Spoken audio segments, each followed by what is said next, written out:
A very good morning, everybody. Today is the final day, fifth day for the presentation of semester 3 students.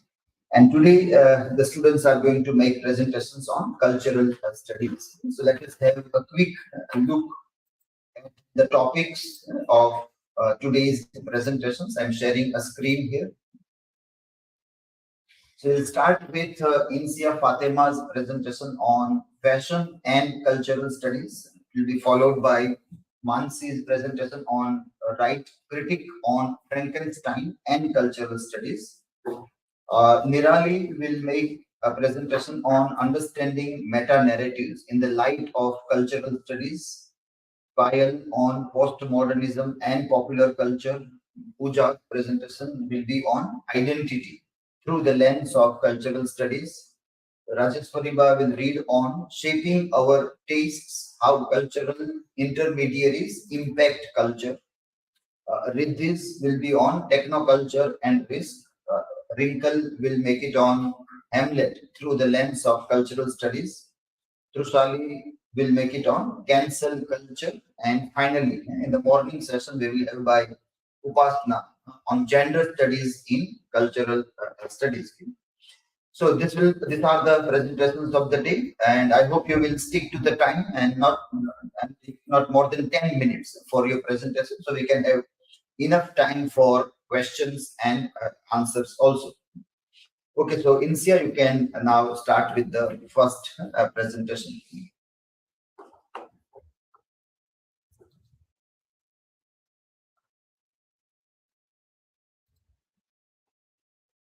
Don't forget to unmute the mic.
Yes, you can start. Very good morning, everybody. On the last day of our presentation of semester 3, I am going to deal with the topic fashion and cultural studies. These are my academic information, and this is the table of contents which I am going to discuss in my presentation. So let's begin with what is cultural studies. So first, we have to understand what is culture. So culture can be defined as the cumulative deposit of knowledge, experience, beliefs, values, attitude, meaning, hierarchies, religion, notion of time, roles, spatial relations, concept of the universe and material object and possessions acquired by a group of people in the course of generation through individual and group striving. Cultural studies is a multidisciplinary field that examines modern society. It encompasses various subjects such as media studies, sociology, globalization, and social theory. And cultural study is originated from the perceived needs for its founders, Raymond Williams and Richard Hogarth.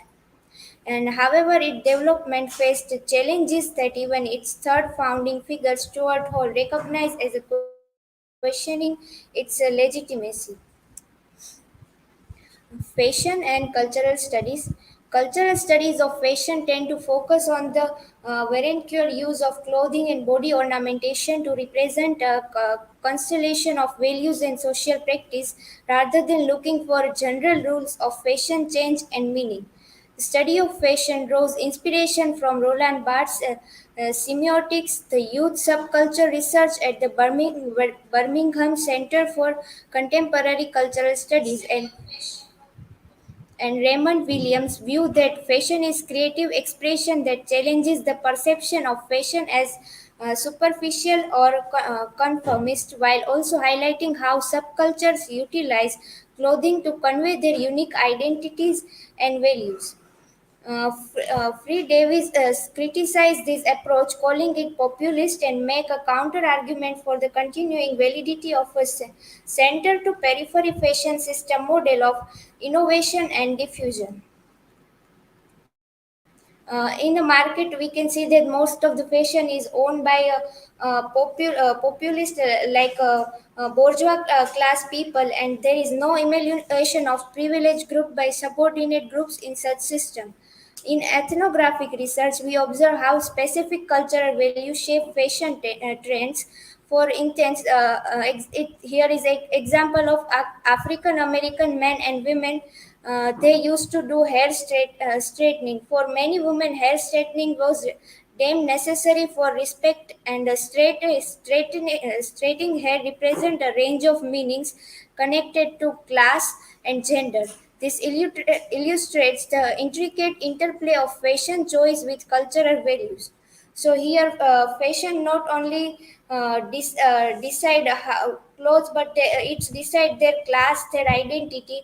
We have a variety of turbans and headwears.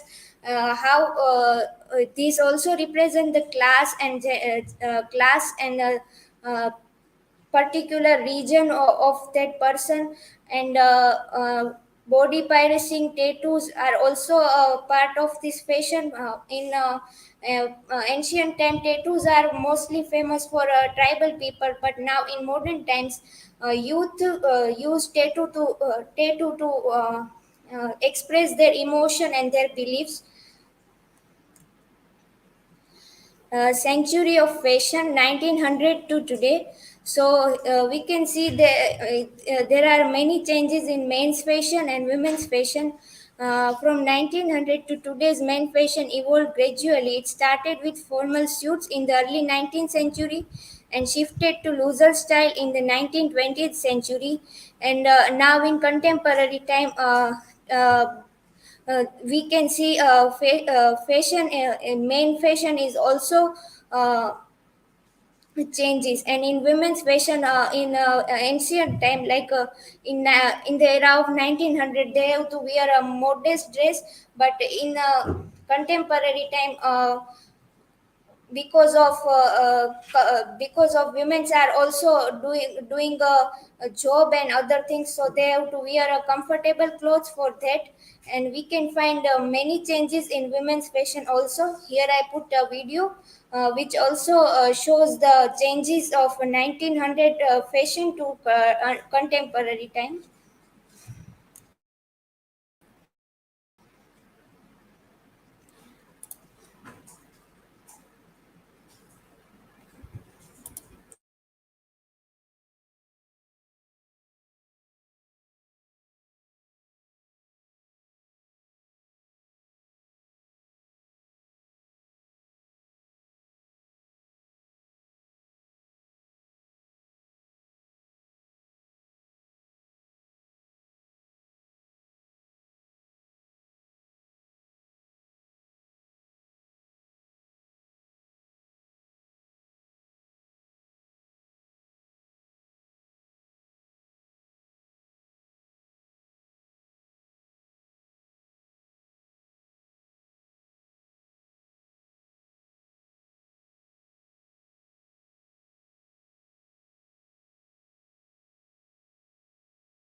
So this is how we can see the changes in fashion of men and women.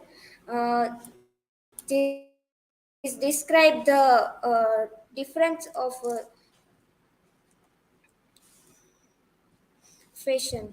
So now clothing and culture.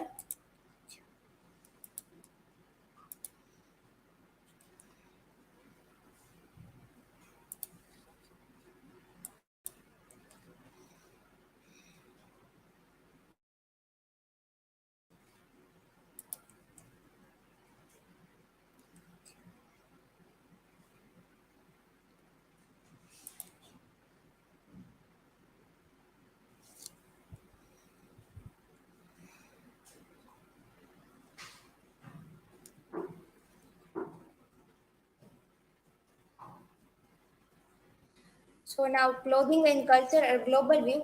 So what we wear is more than just a piece of fabric. People all over the world dress to express themselves, and traditional clothing can symbolize history, culture, and identities. Different design, colors, and patterns can tell an incredible story. So these are examples of different countries. Like in India, we have so many cultural differences. According to states, we have different types of clothes for men and women.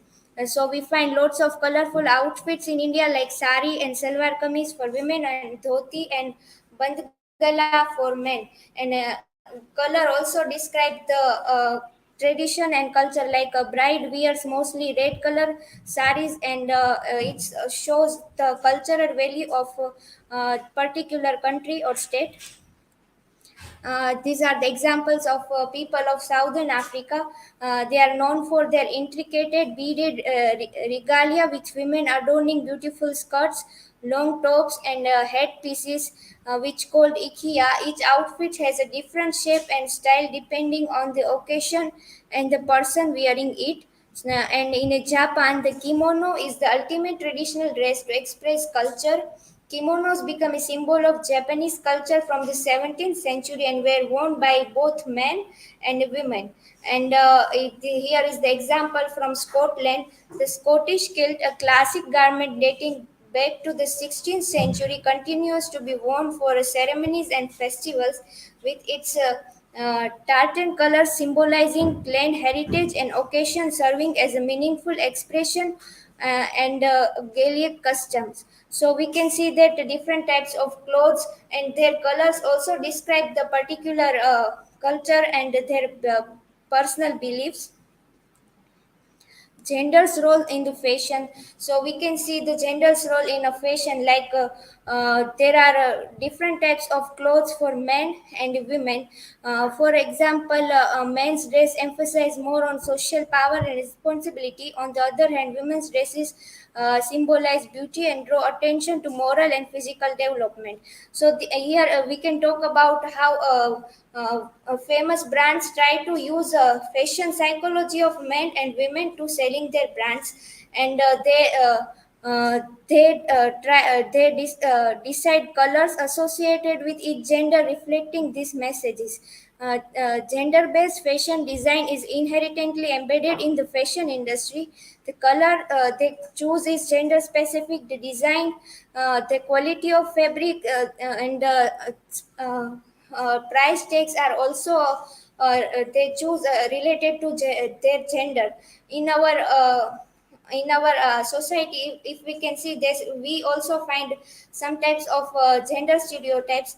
Like in school uniforms, girls have to wear skirts or dress and boys have to wear pants.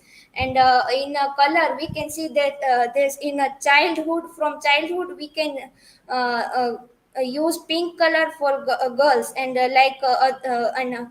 black and blue color for boys. So this how it describes the gender stereotypes in fashion. And another most important question is, why do men still rule the fashion industry?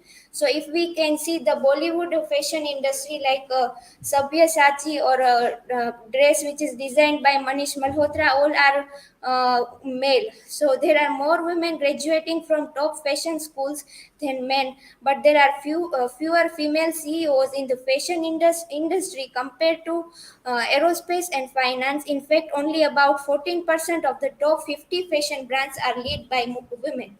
So we can see a gender difference in owning the fashion industries. So these are some examples from Bollywood, like in the movie PK. Amir Khan wears some unusual clothes, like combining a skirt with a jacket and wearing a yellow helmet, and he wears some ornaments. So this describes that in fashion, it's not only a clothes or just a fabric, but we have to wear it according to gender or according to the particular occasion. So this describes the gender stereotypes in Bollywood also. And Ranveer Singh is mostly remain in controversy for his clothes.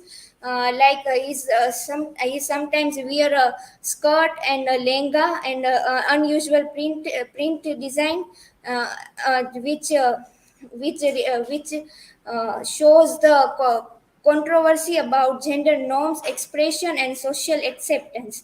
And we can see that there is also a controversy around hijab. Some country forced to wear it, and some country has make a rule so women have to not wear this. So fashion is not only a just a cloth, but it describes so many things like culture and their personal beliefs and their identity. And we can see gender stereotypes in the fashion industry also. Here are my references. Thank you.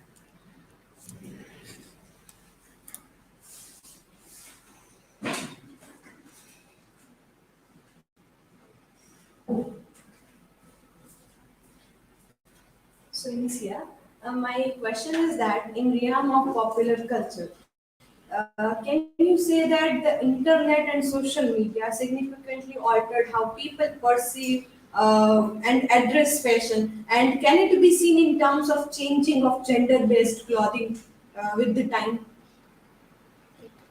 Like in popular culture, like internet and social media are like dominant, and this has like put an impact on the clothing of people. People are like getting other culture dressing sense. They are perceiving it in their lives. So how this is changing the gender based clothing?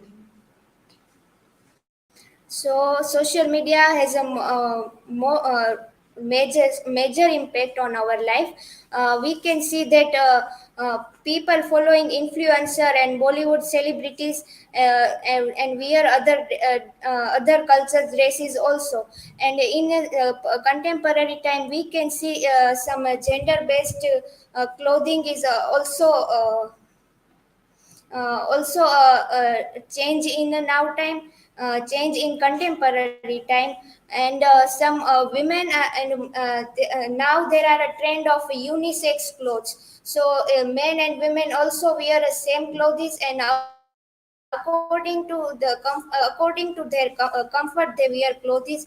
According to their job or profession they have to wear clothes. So in contemporary time, through social media and this film Bollywoods and these impacts change the popular this popular culture change the dressing of people.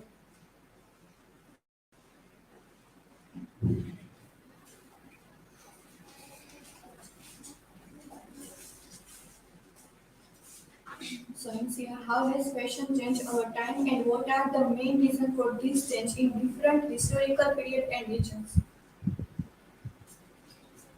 So I also mentioned in my slide there is a history of fashion which change over a time. In different historical periods, people follows different trends in fashion, uh, and there are main reason for these changes is their profession, their comfort, and what they have to wear is their personal choice. So according to historical period, people change their fashion, and in contemporary time, as I say, that people wear according to their comfort and their profession. So we can say that in contemporary time also, and from history to our time, there are many changes in fashion industries. Thank you.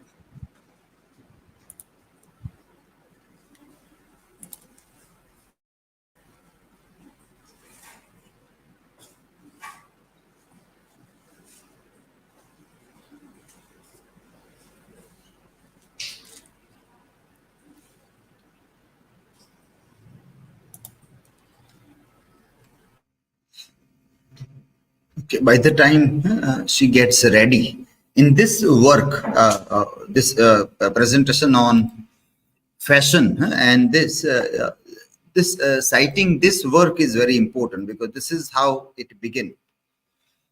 I'm sharing a screen. Stephen Greenblatt's book, Renaissance Self-Fashioning, From Moore to Shakespeare. So this is the work which, like in cultural studies, people started looking at this idea. So this term self-fashioning was introduced by Stephen Greenblatt in this book, which was published in 1980s, where it refers to this process of constructing one's identity and public persona. So when today we see Renaissance portraits, so they have asked people to paint them. They are standing in a particular manner. So how they decided, how will they stand, what will they wear? So there is lots of choice that goes. So when we today see the painting, we think that it will be natural to the people. But as Derrida says that things are not natural. Everything is planned. So why was it planned in that manner? So through that way of standing or wearing clothes in such a fashion, what they wanted to convey. So how they are constructing their identity and their public persona through these paintings and other things, and how they set cultural standards or social codes, because this is normally aristocratic society who can afford to do this. Anybody cannot hire a painter and tell that I will have a sitting for 1 month or 30 hours and the painting will be done. It is not an easy task. So only aristocratic, rich people will be able to do that. So they again control the cultural standards in that manner, or social codes also.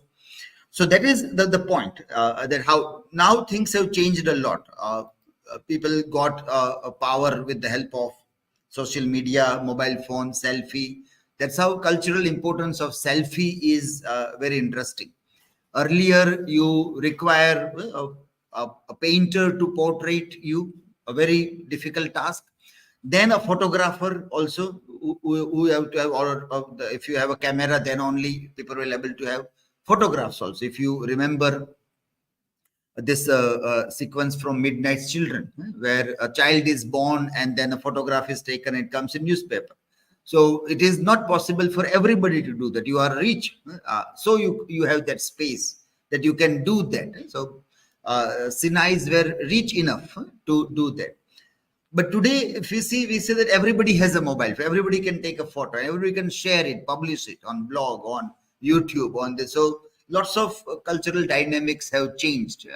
One can also say that people are living in a truly democratic space now, where people earlier the powers that were with the rich or aristocratic, now it is with so many people also. So people control fashioning now. So self-fashioning, and people control. Laymen also have that, and which can also lead that still who has the power now is still with mobile phone. Everybody has the capacity to do, or still there are people who are not able to use even the selfie, which is now widespread to larger number of people also.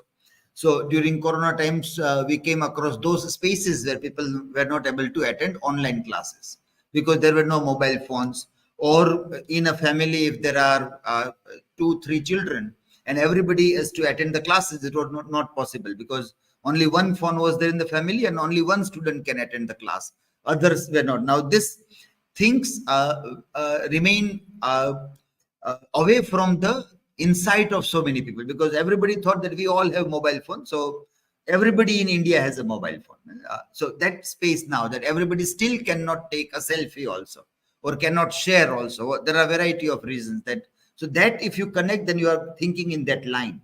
What Stephen Greenblatt said about Renaissance, from there to how, with lot many freedom that people have got in this capacity. Now still there are still different kinds of restrictions which are emerging for different people that can be connected or seen in these things.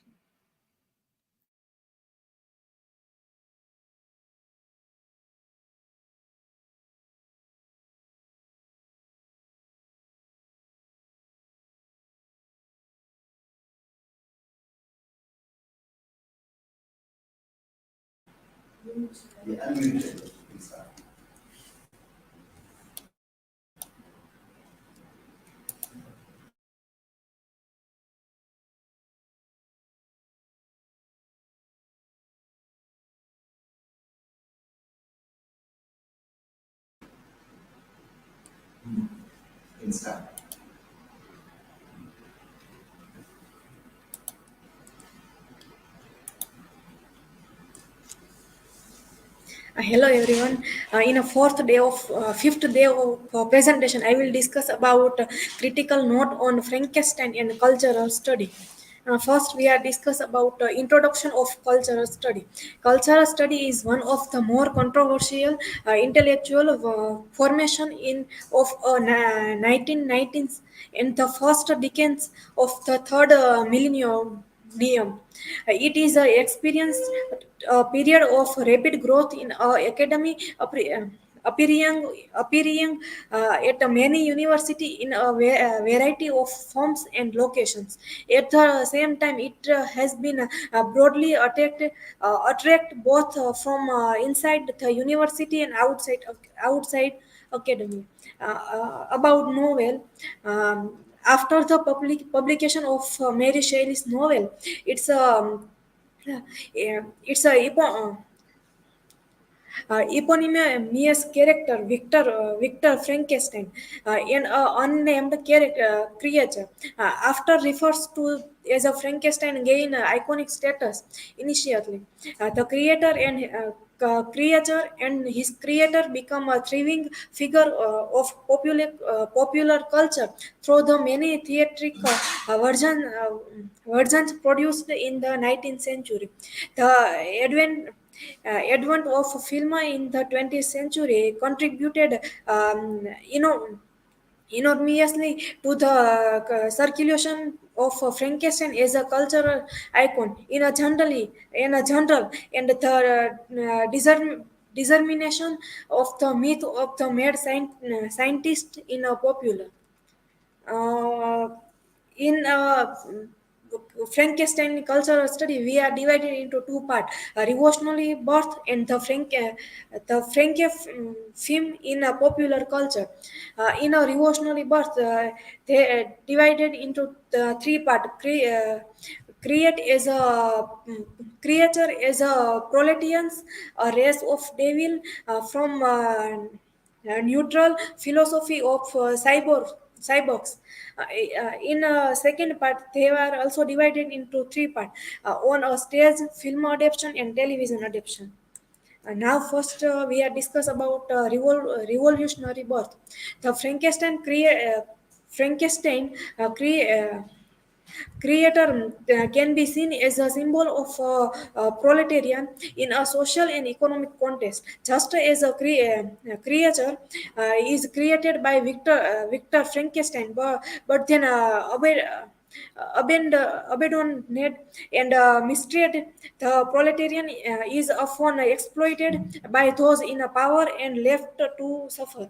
The creatures' isolation and alienation from society reflect the isolation and marginalization that many members of the working class have experienced throughout history. Additionally, the creature's desire for acceptance and understanding can be compared to the working class struggle for social equality and recognition. In the interpretation, the Frankenstein creature serve as a poignant metaphor for plight for a proletarian in a society that values wealth and power over the well-being and of its marginalization citizens. Race of devil. In a Frankenstein, the term race of devils is used by Victor Frankenstein to describe a potential consequence of his creation. The monster. He feared that the creature is allowed to could lead to a race of evil beings, causing having and deconstruction. This statement reflected Victor's growing sense of responsibility and guilt for the monster he had brought to life, and it raised ethical questions about the potential consequence of scientific experimentation and the role of the creator in the action of the created. The novel explored a theme of moral responsibility and the consequence of playing with the power of creation, which has enduring relevance in discussion about scientific ethics. From neutral philosophy of cyborgs. In a Frankenstein, Mary Shelley explored the traditional from neutral philosophy to the concept of cyborgs. Although the term cyborgs itself was coined much later, the novel showcased the evolution of scientific and philosophical thought during the early 19th century. Neutral philosophy was a precursor in modern science. Victor Frankenstein experiment in creating life can be seen as an early form of biotechnical shadowing the idea of artificial life, and in a broader sense, the development of cyborgs being that combine biological and artificial elements. Victor's creation of the monster blurred the boundaries between the natural, neutral, and artificial life and death, and human and non-human. This theme is relevant to contemporary discussion about the meaning of humans with technology such as cyborgs and trans. Manism, with individual many argument their bodies with artificial commentants. Frankenstein served as a cautionary tale about the potential consequence of unchecked scientific ambition and the ethical consideration accepted with pushing the boundary of what it means to be human. Uh, Artificial baby in nowadays it is a very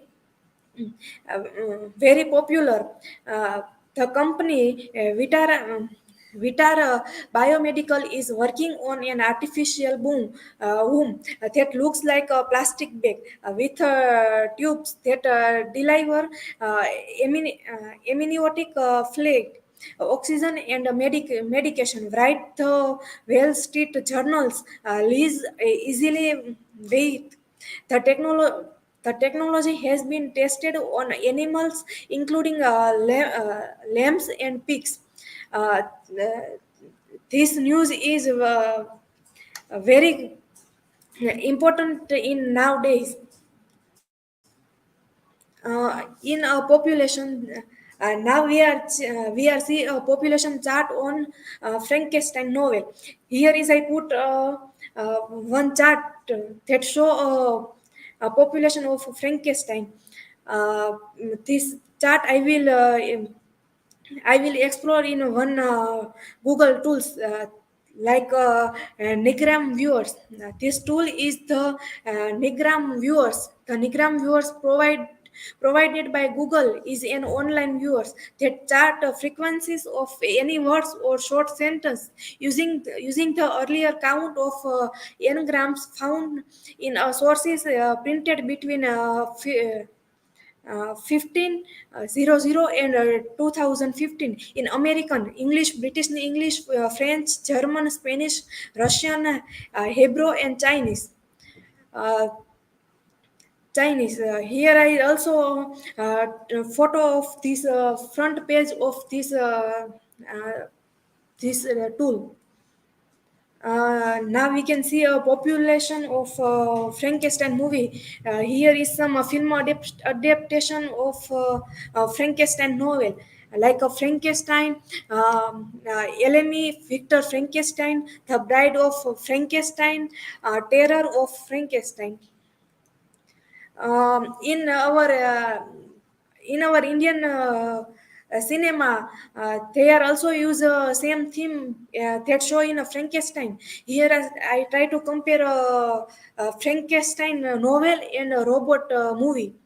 In a Frankenstein, Victor create a monster. In a robot movie, Graham create a robot. Uh, in a Frankenstein creature, not giving a proper name. Uh, and a monster have a crave for having family. Monster want to Victor's girlfriend Elizabeth. Not happy ending. Given a horrible look, appearance the crisis found here. Not a good looking. Not a people accepted easily in a monster. In other side, a robot movie. Creator give a name Chitty. Robot have a crave for having family. Robert also wants to Vasigraman girlfriend Sana. In this movie, it's a happy ending movie. At the end of the movie, scientists control this robot. uh, uh, in a look of robot, Vasigraman give a same look to robot. In this movie, not appearance crisis found here. Robot is looking a smart and good personality, and in this movie, people are easily accept a robot. In a same theme, we can see three shorts film like a Ghost Machine, the I Mom, and Anukul. Fictional adaptation of same thing like Frankenstein Unbound by Roger Corman and other names. Criticism on Frankenstein.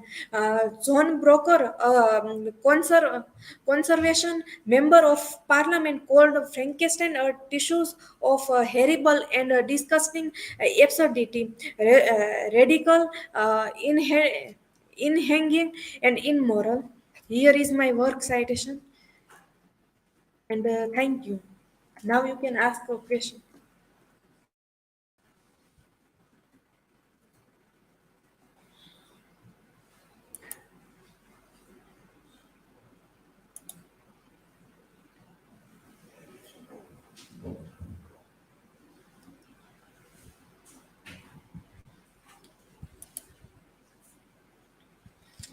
Mansi, in the work Frankenstein, creature Victor Frankenstein have symbolized a form of revolutionary birth, and what cultural anxieties does it reflect?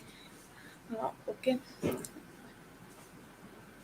Uh, a Frankenstein novel written in 1880. During that time, during that time, create a new creature is difficult, and that time technology is not that much. Uh,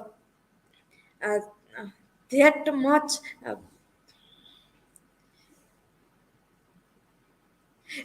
invention. That time it is a very new thing to create that type of a creature and monster. And nowadays, technology is invention, and it is easy nowadays. It is easy to create new things.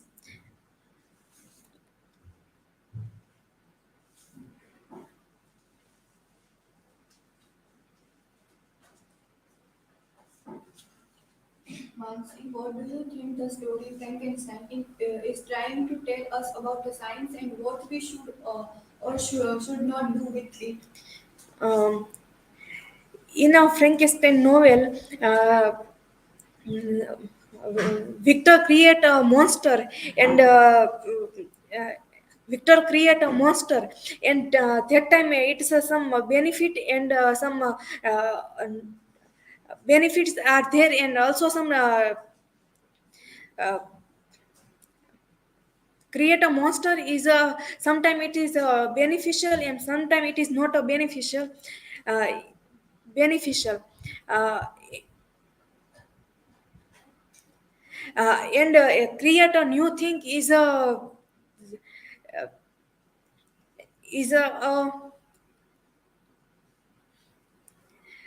it is also a part of science. So we can say that Frankenstein is trying to tell about science and other things. Thank you.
Hello everyone, my name is Dabhi Nirali, and today is the last day of our presentation. So today I'm going to present on understanding meta narratives in the light of cultural studies. This is my academic information, and this is the table of content. First, we discuss what is meta narrative. The term meta narratives, which can also be referred to as meta narrative or grand narrative, meta derives from the Greek word meaning beyond, while narrative refers to a story characterized by its communication, and in French, the term meta-récit or grand récit refer to a narrative that delves into narratives concerning historical significance, personal experiences or knowledge, and ultimately providing insight into a society.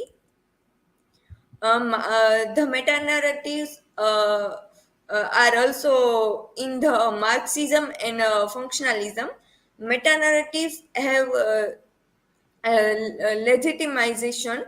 The tragedy of the modern society is that it has given full legitimacy to the hegemony of meta narratives.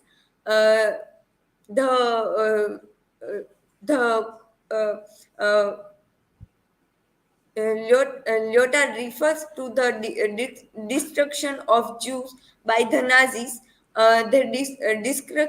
Destruction is supported by the meta-narrative theories of the superiority and iron races as claimed by Hitler.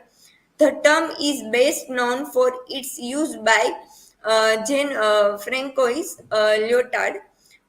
In the following quotation, he quoted this work by this line, simplifying to the extreme, I define postmodern as a incredulity toward meta-narratives. By this, Lyotard asserted that the postmodern condition is marked by growing doubt in grand narratives that once provides a structure and meaning, like individual uh, accept exceptionalism and information limits and programs in Western uh, thoughts during modernity. Uh, John Francois Lyotard. He was the philosopher, sociologist, and literary theorist. The term meta-narrative was introduced by this French philosopher in his book The Postmodern Condition, a report of knowledge. He remarks that I define postmodern as incredulity toward meta-narrative for various reasons. Lyotard is widely regarded as one of the most influential postmodern theorists. Meta-narratives and postmodernism. The meta-narratives is included in also cultural study and the part of postmodernism. The postmodern condition first published in French in 1979 and in English it is published in 1984. In the Lyotard opposed the heterogeneity of little narratives to the dogmatism of meta-narratives. In Lyotard's term, it means a story of narrative that is presumed to have a great generality and represent a final and apodictic truth because of the great thinkers era. Men such and generalized critic intellect and in fact the very idea of an intellectual was a product of enlightenment, and intellectuals were called philosophers who enjoyed celebrity and prestige. Lyotard calls meta-narrative or grand narratives meta-narratives in movie Babel. Babel is a movie released in 2006, and in this movie reflects the problem of gap between meta-narratives and literal narratives, like powerful of a developed country to the small countries. In Babel, meta-narrative reflected in two powerful countries as the first word that have an authority to praise the third word or small community. Those meta narratives are you in this movie USA, Japan, and all generation in Japan. Bible written by the writers throughout its condition of each country and conflict can be analyzed by using the theory of postmodernism that reflected in Lyotard's thoughts. The example of meta-narratives in the American Dreams. The American Dreams is a quintessential meta-narrative in the United States. This meta-narrative has been deeply ingrained in American culture and has influenced in aspiration and values of this generation. The American dreams is deeply connected to the concept of meta narratives because it represents a grand narrative that shapes culture, beliefs, and values. The American Dreams is a meta narrative that provides a broad narrative framework for understanding success and prosperity in the American culture. The second example is the Marxism. Marxism is a meta narrative that offers a comprehensive explanation of the socio-economic and political dynamics of society. It is deeply connected to the concept of meta narratives at it. Encompasses a worldview that seeks to explain the nature of class struggle and historical meta-narratives and the dynamics of capitalism and socialism. Um, Marxism, with its focus on class struggle, the role of laborers, and the quest for a classic society, is a meta-narrative that shapes our understanding of capitalism, socialism, and the dynamic of power and inequality in contemporary society. These are some other examples. Many Christians believe that human existence is initially sinful but offered redemption and eternal peace in heaven. Thus, a representation, a belief in a universal rule and telos of humankind. See also universal history. The second one is a Freudian theory. It is holds that human history is a narrative of the representation of libidinal desires. The Enlightenment theorist, it is a belief that rational thoughts allied to scientific reasons and would lead inevitably towards moral, social, and ethical progress. These are my references. Thank you.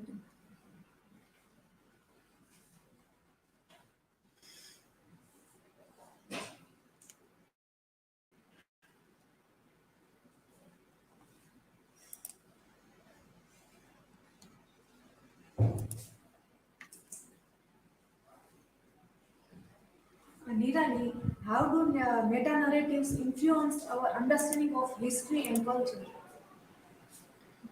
Yes, Mansi. The meta narratives are the part of postmodernism, and also in the cultural studies, the meta narrative influence our understanding of history and culture. In the history, we find the example of movies, and in the cultural.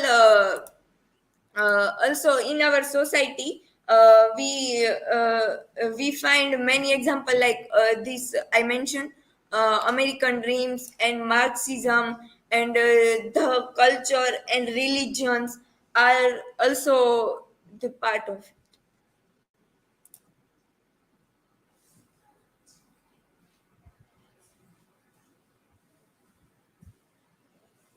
Nirali, how different cultures interpret and adapt meta-narratives to fit their unique perspective and values. Meta-narratives in culture.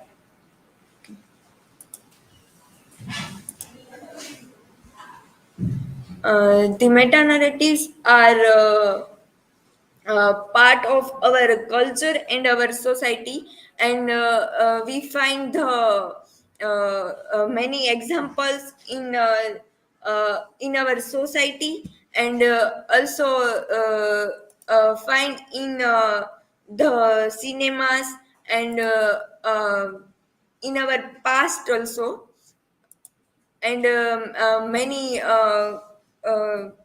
cultural and many cultural events, and in also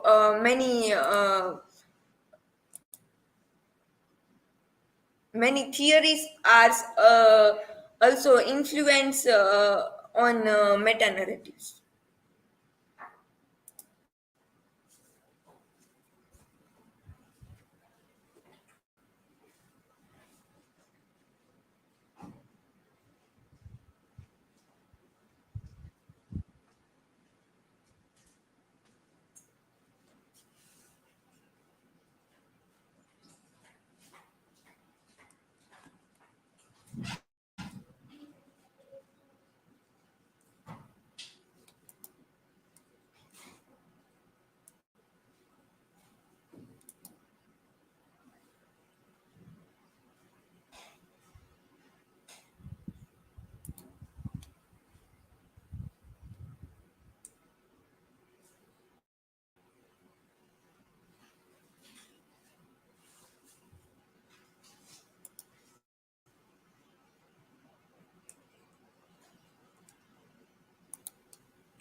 Hello everyone. In the last day of the presentation, I'm going to discuss about postmodernism and popular culture. These are the personal details. These are the points which are I'm going to discuss. So let's start with the introduction of cultural studies. Cultural studies is also called cultural sciences. It is an interdisciplinary field of scientific branch that examines the dynamic of contemporary culture and its historical foundation. Cultural studies was initially developed by British Marxist academics in late 1915s. Cultural studies generally investigate how cultural practice relate to wider system of power. Cultural studies combine a variety of critical approaches drawn including Marxism, feminist theory, post-colonialism, postmodernism, and media theory. Five types of cultural studies: British culture, materialism, new historicism, American culturalism, postmodernism, and popular culture. And last one is post-colonial studies. Uh, about the postmodernism. Postmodernism is a late 20th century movement in a philosophy and literary theory that generally question the basic assumptions of Western philosophy in the modern period. Postmodernism, like post-structuralism and deconstruction, is a critique of the aesthetic of the preceding age, but beside mere critique, postmodernism celebrates the very act of dismembering traditions. Beginning in 1918, postmodernism emerged in art, architecture, music, film, literature, sociology, communication, fashion, and other various fields. Modernism versus postmodernism. Modernist literature rejected the Victorian aesthetic of prescriptive morality and using a new Techniques drawn from psychology, experimented with point of view, time, space, and a stream of consciousness writings, major writers of modernism, uh, Virginia Woolf, James Joyce, Ezra Pound, T.S. Eliot, Wallace Stevens, Franz Kafka, and William Faulkner. Modernism typically display and emphasizes on impressionism and subjectivity, or how subjectivity take a place rather than on what is perceived.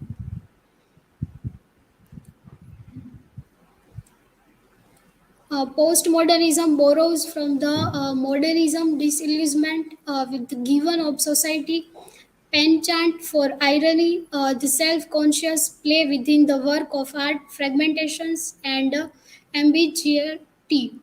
While modernism presented a fragmented view of human history as in Eliot's work, The Wasteland, this fragmentation seen as a tragic.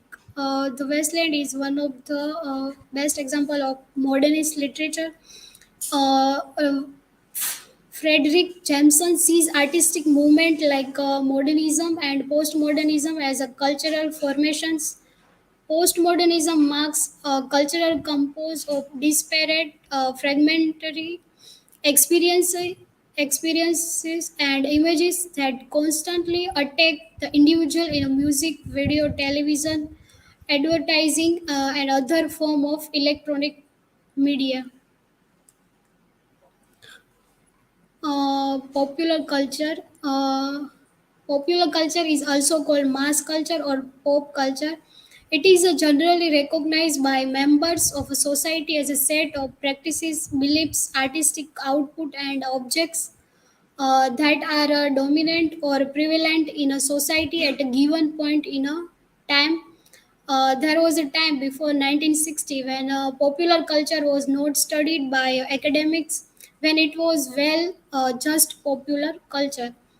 Within American studies programs at first and then later in many disciplinary disciplines, including semiotics, rhetoric, literary criticism, film studies, anthropology, history, women's studies. Criticals examine cultural media as a pulp fiction, comic books, television, film, advertising, popular music, and computer cyber culture. Four types of popular culture analysis: production analysis, textual analysis, audience analysis, historical analysis. Analysis asks questions like who owns the media, who creates text, and why. Textual analysis examines how specific works of this culture creates meanings. Audience analysis asks how different groups of popular culture make similar or different sense of the same text. Historical analysis investigate how these other three medium dimension changes over the time. Frankenstein is one of the best example in popular culture. Frankenstein is a novel written by English author Mary Shelley. It tells the story of Victor Frankenstein, a scientist who creates a creature for scientific experiment. And if we discuss Frankenstein, sometimes popular culture can so overtake and repackage a literary work that is impossible to read the original text without references to the many layers of popular culture that have developed around it. Popular culture reconstruction work like Frankenstein can also open it to unforeseen new interpretation. Popular music. Uh, uh, Popular music is a music with wide appeal that is typically distributed to large audience through the music industry. It stands in a contrast to both art and music, uh, and traditional or folk music. Folk pop music was inspired by jazz, rock and roll, and blues. It is the electric one. It is also distinguishable from popular jazz and folk music. Conclusion. Postmodernism and popular culture is a multifaceted and dynamic one. Postmodernism and popular culture has shaped the way we perceive with the world of entertainment, art, and communication. These are the references. Thank you. Now you can ask me your question.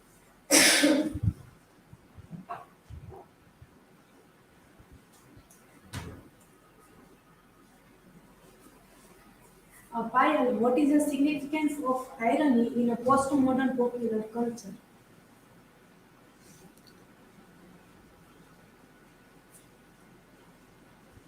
In a postmodern popular culture, irony is a central or important uh, important feature or theme of the uh, postmodern culture. It deals with different literature, art, form, music, and music and other things.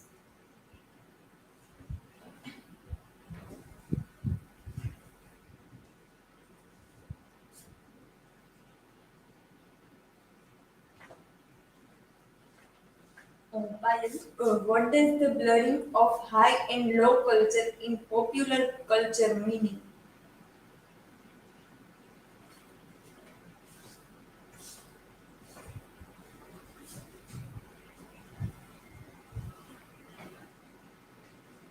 Um, Blurring of high and low culture in popular culture means it is a main theme of a popular culture. It includes multiple tools, uh, music, art, literature, and many others things which is include in a blurring high and low culture in a popular culture.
Am I audible? So, hello everyone. This is Pooja Bhuva, and today is the last and fifth day of semester 3 presentation. And from the paper number 205, Cultural Studies, I choose the topic Identity through the lens of cultural study. Here are my personal information. Now let's first see what is cultural study and what role play identity in context of cultural study. So cultural study is an interdisciplinary academic field. We heard this line so many times, but why it is interdisciplinary academic field?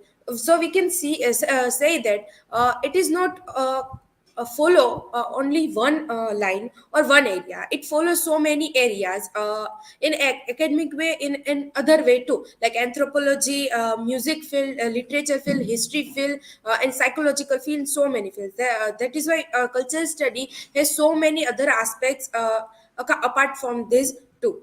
A cultural study, it employs critical analysis to uncover underlying power dynamics also. Not only not only this academic concept, but also how power plays role in all this concept is also a main thing which cultural study reflect. Stuart Hall described cultural study in a way that he known for his work encoding and decoding media messages, in which he explores how meaning is constructed and interpreted in various cultural texts. But while if we see Pramod K. Nair, so he sees that cultural study as a field of examine how culture and society interact on more only not in media messages, but more on post-colonial way and more in a globalization way, in global way. Uh, Identity has two ways. First, what we think what is identity, but and in second way, what culture study thinks identity. So first, if we ask anyone that what is your identity, means who you are. It can be included your name, what role you are playing right now, like student or daughter. This is a particular definition of identity. But if we see in culture study what is identity, it not only focus on that, but it also focus on other aspect. In culture study, a person's identity comes from roles, what they take on, and more what they play, more than that what they represent themselves as their identity. It is more important in cultural study. As Stuart Hall described, that we can understand identity in culture study in two ways. First one, the first way thinks that identity has a core, something essential. And second is that the way say that there are no fully formed separate identities like this. His two ideas also contrasting with each other in it. There are so many type of identities in cultural studies: cultural identity, racial, gender, sexual, nation, and other identity. But this too is it it really growing, I guess, according to me, and it is very interesting, the intersectional identity and digital identity. So it is written two times. Intersectional sectionality and identity. This concept of intersectionality, particularly developed by Kimberly Crenshaw in 1980s, it's about how our different parts of who we are, like our race, gender, are attracted to, and social class, all mixed together and shape our experience. Like example is given here: a person is black woman. This black woman identifies two identity intersectionality in each other. Like gender wise she is a woman, and race wise she is a black, so black woman, it is like that. In the legal world also, people are talking about how the laws against discrimination should consider those who face this type of discrimination because of more than one part of who they are. It is really questionable in legal way that a person has one more than one identity, and they face so many problems for that too. If we see digital identity, in contemporary time, it is more related to contemporary times, that the influence of games, K-pop, Japanese anime, trends in social media has so much influence in youth and all the people right now. And what comes from that, what role that play in our life also, and what how it affects. So all this part of our identity can affect how we feel and think, and how then can ever transform our personality. In Freud's view, our mind has three components. He described in ego and super ego, that how it work in psychological way also, that what we think our identity is and what other think our identity, and third is what we represent our identity is. If we have to see an example of digital identity, I wrote one example of games, that in games, some people are very introvert, but while playing the game, they change their avatar. In game, it is allowed to change their avatar. A person who is really introvert, it becomes extrovert in games, like expert in games, but in real life it is not so that they cannot become very explorable. So identity, through this type of thing, a change also, like it is really famous in social media about identity, how some kind of people change their identity through gender wise.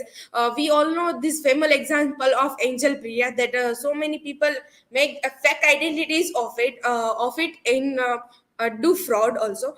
But this sometimes this cheating or changing the identity question within themselves, that what am I doing and what this affect to other people.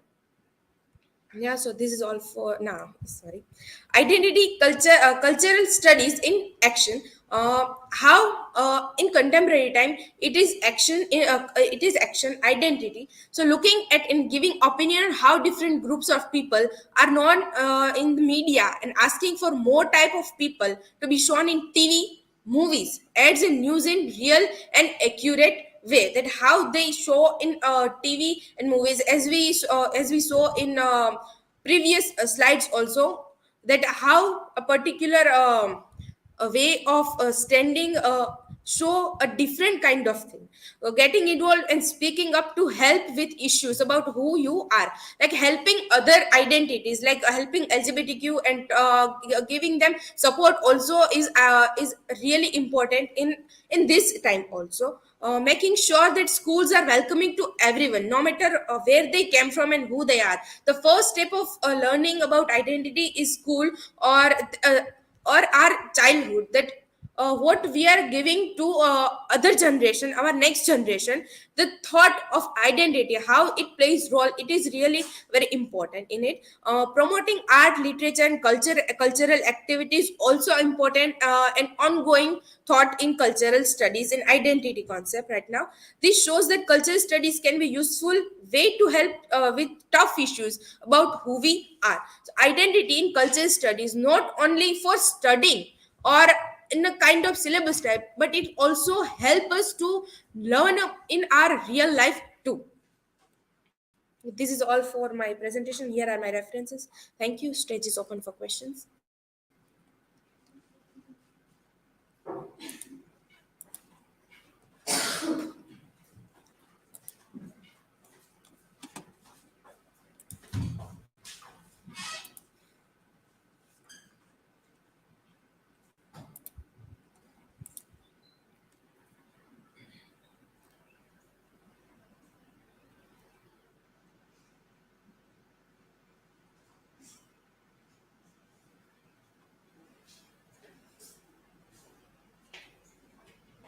Pooja, what role do cultural symbols and practices play in shaping and expressing personal identity?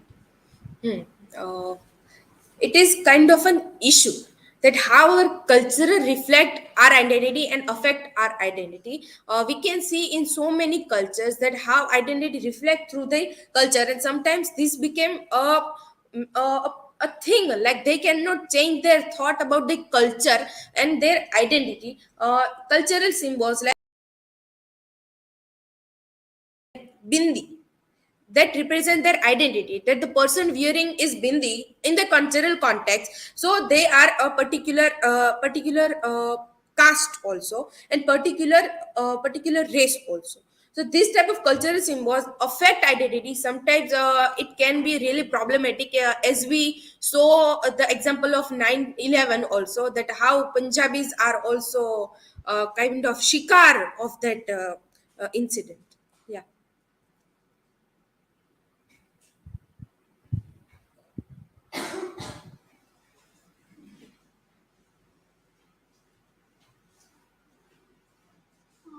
Pooja, how does cultural studies approach the concept of identity and how does it differ from traditional understanding of identity?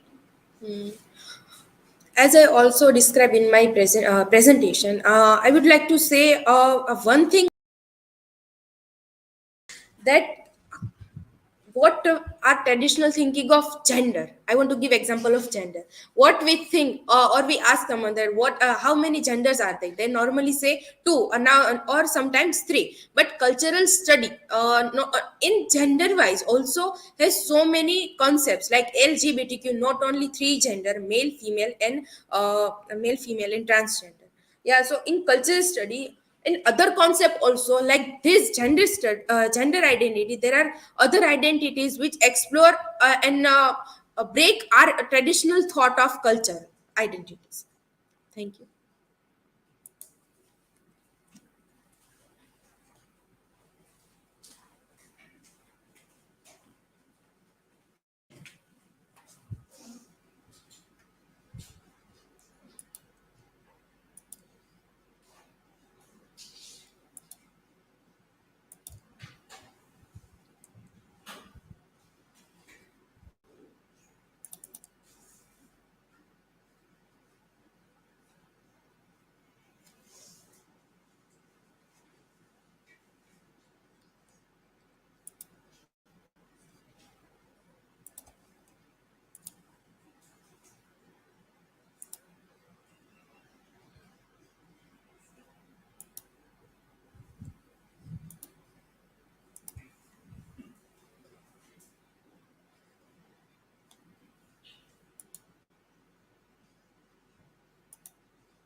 So may I start?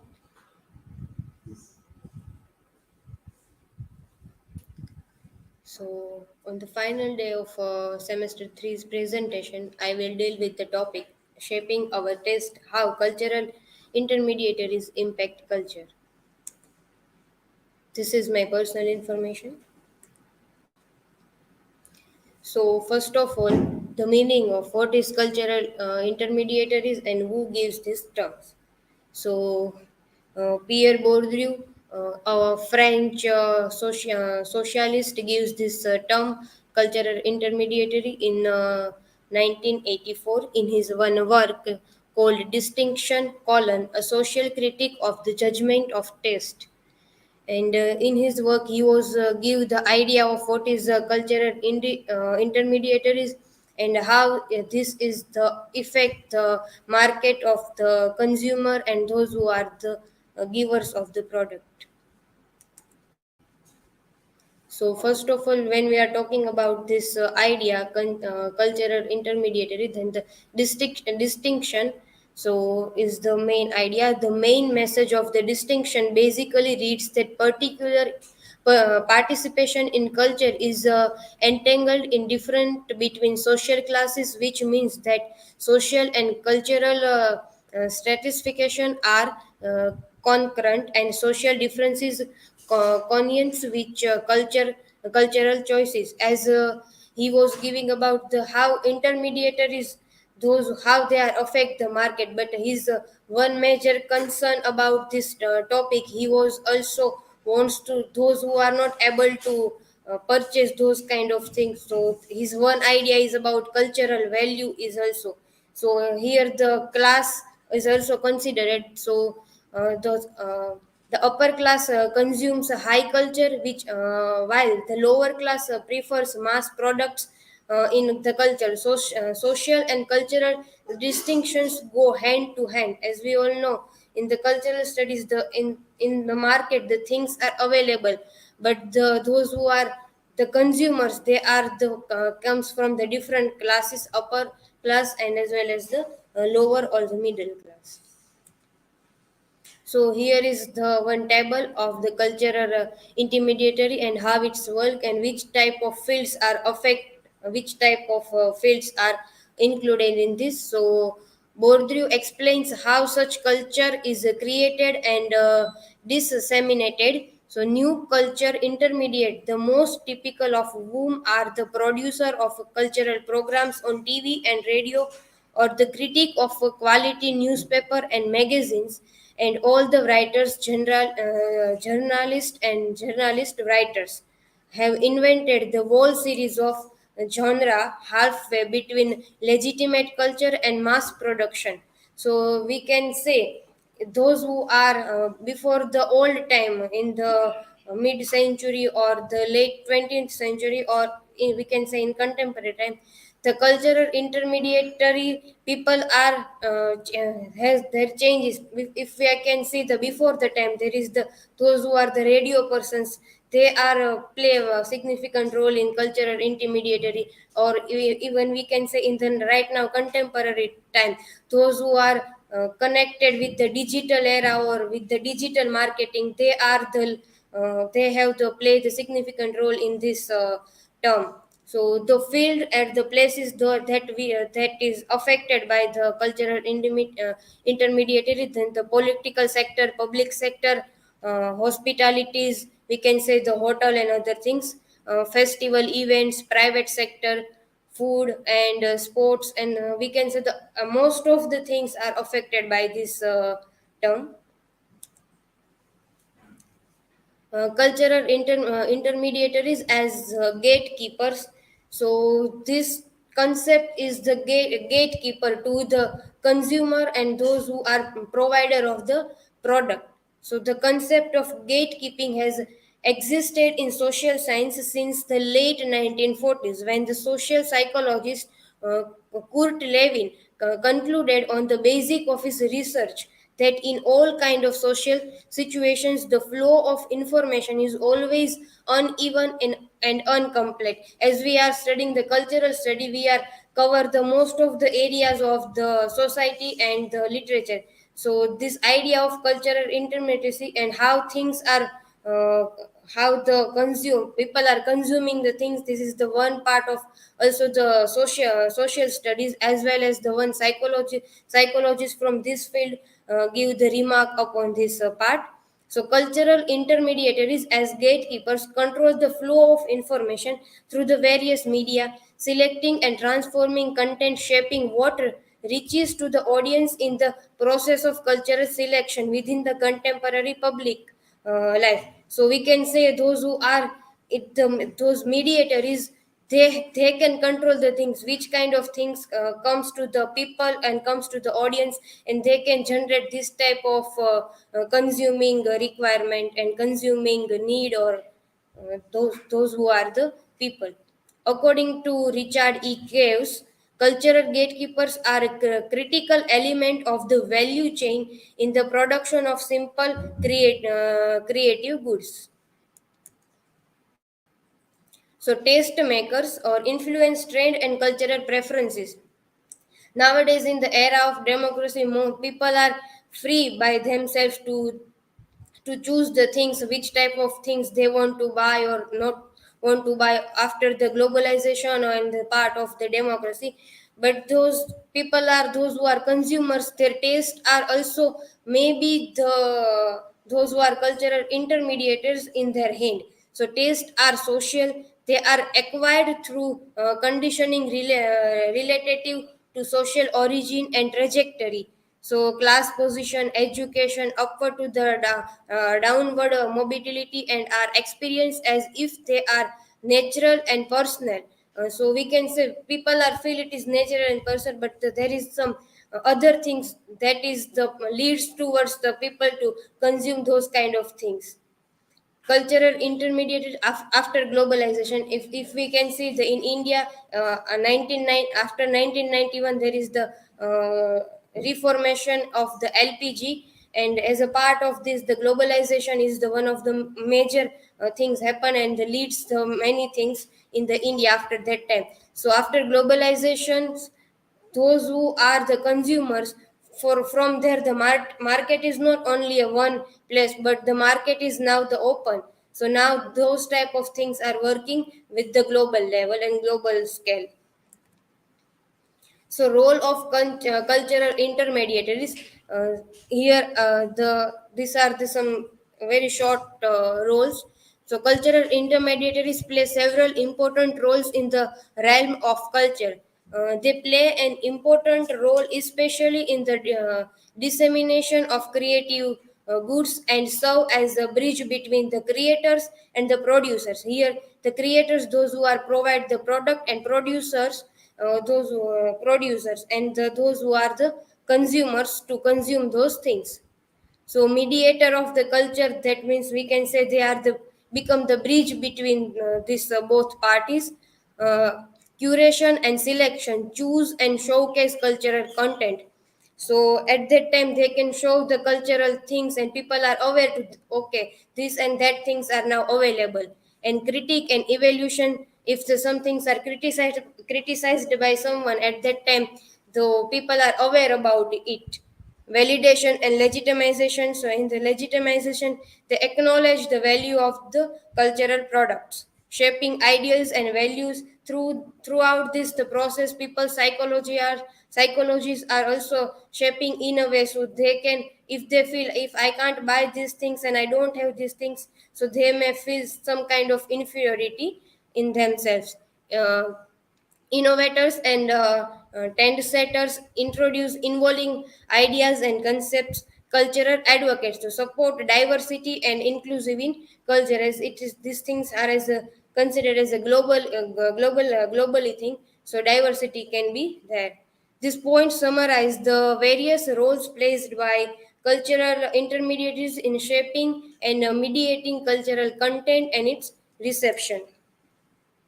So intermediaries in film, we can see the when the films are comes at the time before the some one songs or some songs are, those films are pre-released on every social media, so people have the craving, if the song is have this and this type of content, the what is happening in the whole film. And this are the involved point, that is the film producer, distributors, film directors, writers, talent agents, film studies, or we can say the film festival, critic and reviewer, streaming platform, and the cinemas and social media influence. So these all things are as the place of the marketing of those kind of film. And we can say if surround if the film have some kind of uh, even we can say some kind of a problem with it, then people are also thinks, let's see the film, what's happening in this film. If the some positive things are there, then the people are think, let's see the film. So these are the intermediaries in the film. Here at the left side, the blue chart is given about the, though in the India the this is the in the number is given in the billions. So the marketing is for the spend for the marketing of the movie is the at that time we can very high. And those we are the, so small bars are during the corona times. So we can say marketing is a very necessary point to the for these intermediaries. And at the right side is about the UK. So how much they are spending for the marketing for their movies.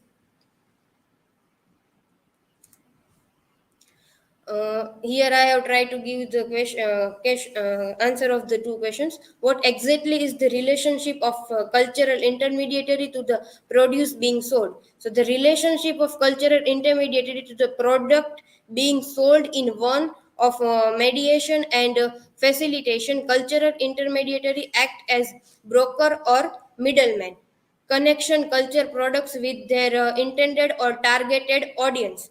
As we also at every different level the audience is targeted is that at different age. They influence the reception and consumption of these products by shaping their presentation and the context. if there is some advertisement of shoes and clothes, so if people are think if I have buys this type of clothing or the shoes, so they got some kind of good presentation of their self. So does the intermediary really influence audience reactions? Yes, intermediaries can indeed influence audience reaction, and cultural intermediaries such as critics, curators, marketers, and media outlets shape how the cultural product or message is presented, framed, and contextualized. And for the example, we can say a positive review of a respected critic can enhance the film's reputation, and people are encouraged to see and watch this film. So this cultural intermediaries also reflect the culture. If in India there are some movies are comes from the same kind of theme, so we can say this is the reflection of cultural intermediation on the reflection of the culture that is located at some particular place. So here some advertisements are there. If this kind of advertisements are there, and with the renowned person, those who are film star, so the people are, when they are go to the buy at that time, they think for their first choice is those things, because when they see advertised in their mind, so their first choice may be those things because of this type of intermediation on and the marketing strategy. Now, in conclusion, cultural intermediaries are pivotal in shaping connection and influencing cultural content. They bridge creator and audience, curate critique, and they define taste, playing a central role in cultural dynamic. As we all know, the cultural dynamics are also affect those things, and those things are also affect the culture. So these things are connected with the vice versa. Here is my references, and now I'm open for question answer.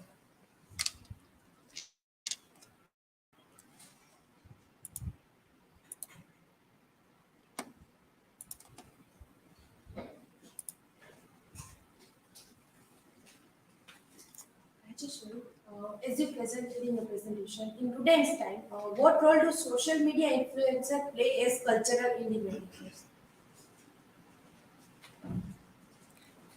As Pooja asked, in today's time, what role or do social media? So after some digital revolution, the social media plays the vital role of doing this kind of some advertisement, and we can say after the Corona time, the importance of this OTT platform is increased.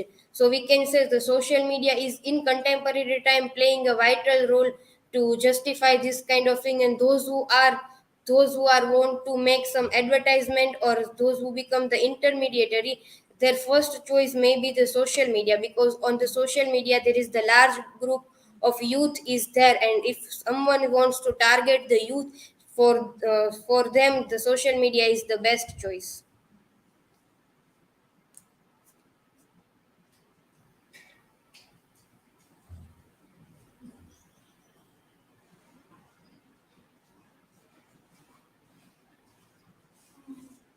Rajeshvariba, why is it important for cultural intermedia to take into account the relevance of cultural product to contemporary issues and context?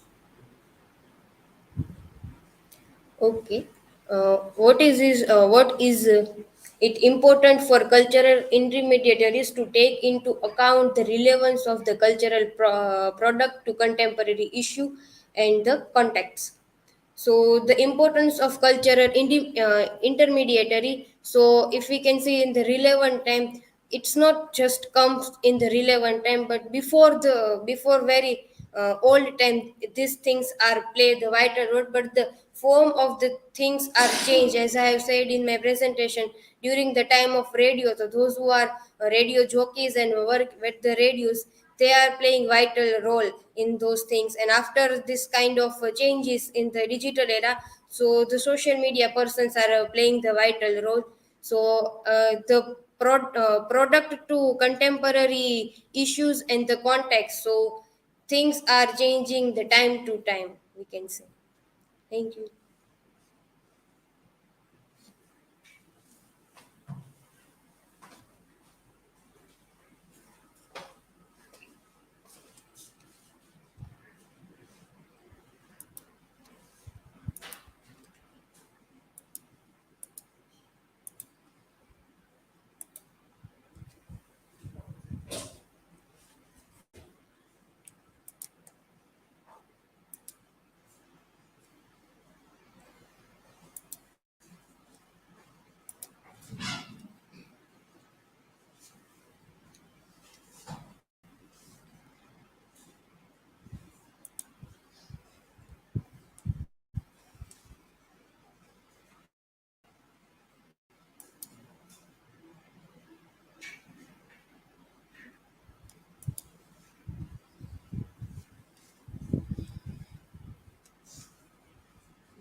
Hello everyone, I am Riddhi Rathod. Today is the last day of our presentation. On this day, I choose a topic on technoculture and risk. Here is a table of content. So, what is technoculture? Technology means the use of scientific knowledge for practical purposes or applications, whether in industry or in our everyday lives. Now, what is culture? Culture is the abstract, learned, shared rules and standard for generating behavior and understanding experience. Technological advancement and innovation. Normally, we our day start with technological tools and end with its we live in an increasingly digital world. Everyday life, shopping to education, depends on heavily on technology.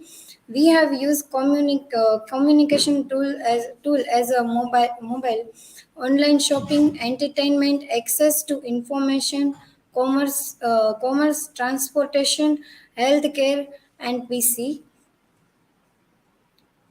Risk theory. In 1992, Ulrich Beck released his thesis, Risk Society Towards a New Modernity. In this, Beck argued that contemporary society is increasingly defined by the production, distribution, and management of risks.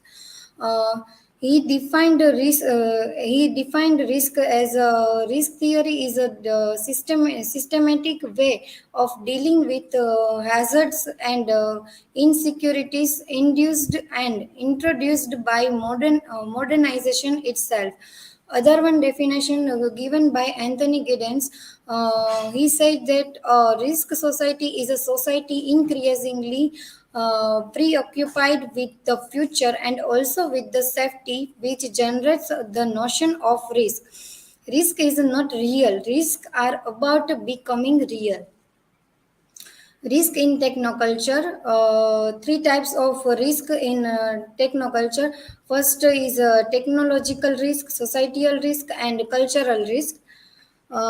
Technological risk. The adoption of new technologies can introduce various risks. This includes the risk of technical failures, such as a system malfunction or security branches. These risks can have significant societal, economic, and cultural impacts. In this we have take example 9/11 attacks, weapon of mass deconstruction, and also robot movie.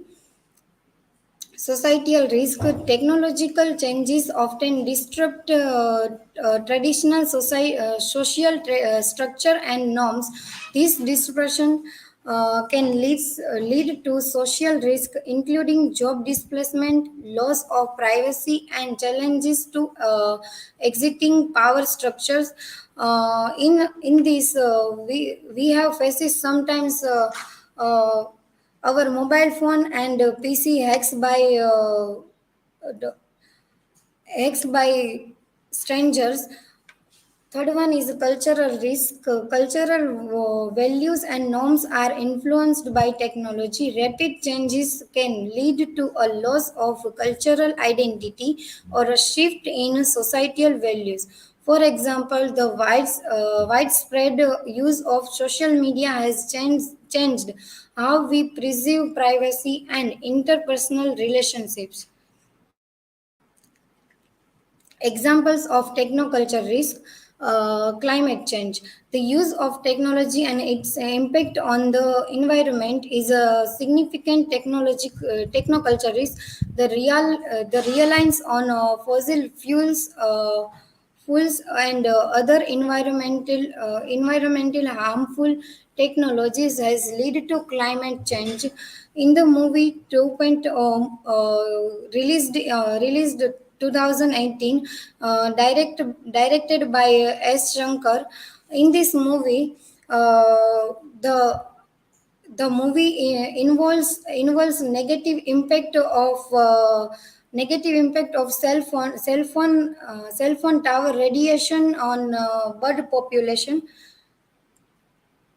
AI and automation. The widespread adoption of artificial intelligence and automation technology poses risk to employment and societal structure as jobs are automated and impacting livelihoods and economic stability.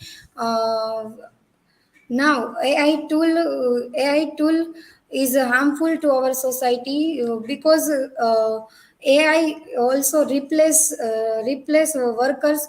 AI comes in workplace, and also AI to in some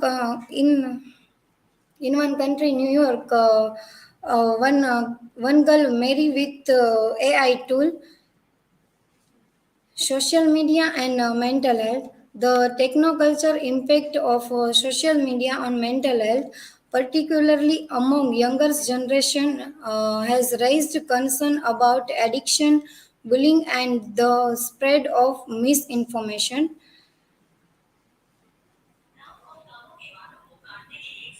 Mitigation of technoculture risk. First one is regulation and governance.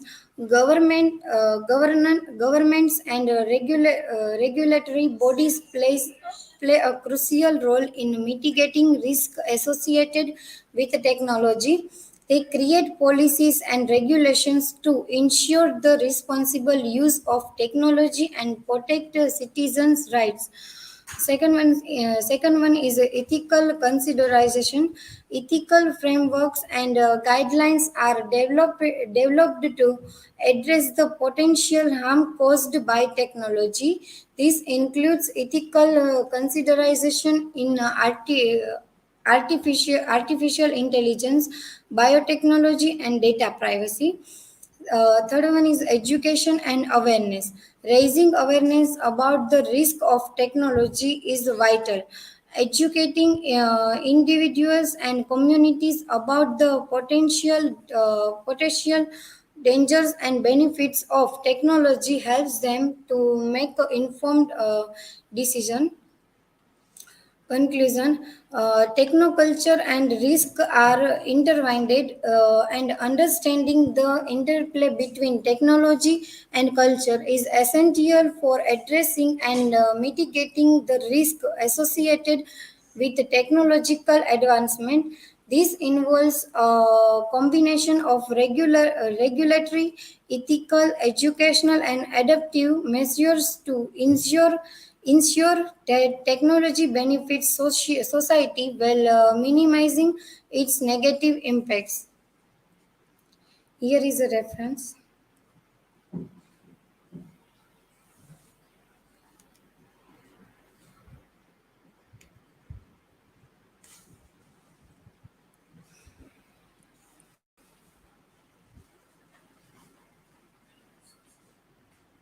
So, Riddhi, what are some common risks associated with the online shopping and how can we mitigate it? Okay. Sometimes online shopping we have we online shopping sometimes we have faces our credit card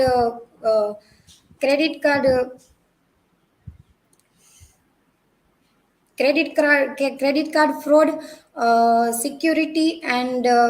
security sometimes our we have ordered some product but it's a product not a proper not not proper comes its solution is that we have shopping with some uh,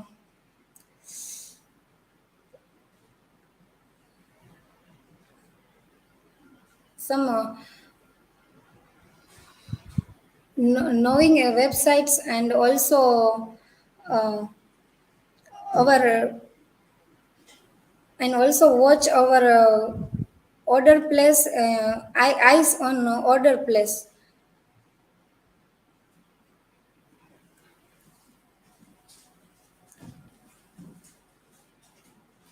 Riddhi, can you think of ways we can use technology to help us and at the same time ensure it doesn't cause problems or any danger? Yes.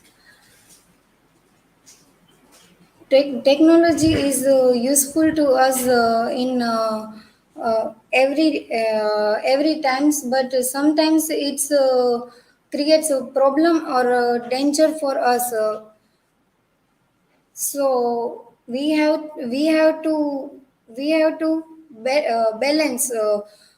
balance to use and balance to use and balance to both use and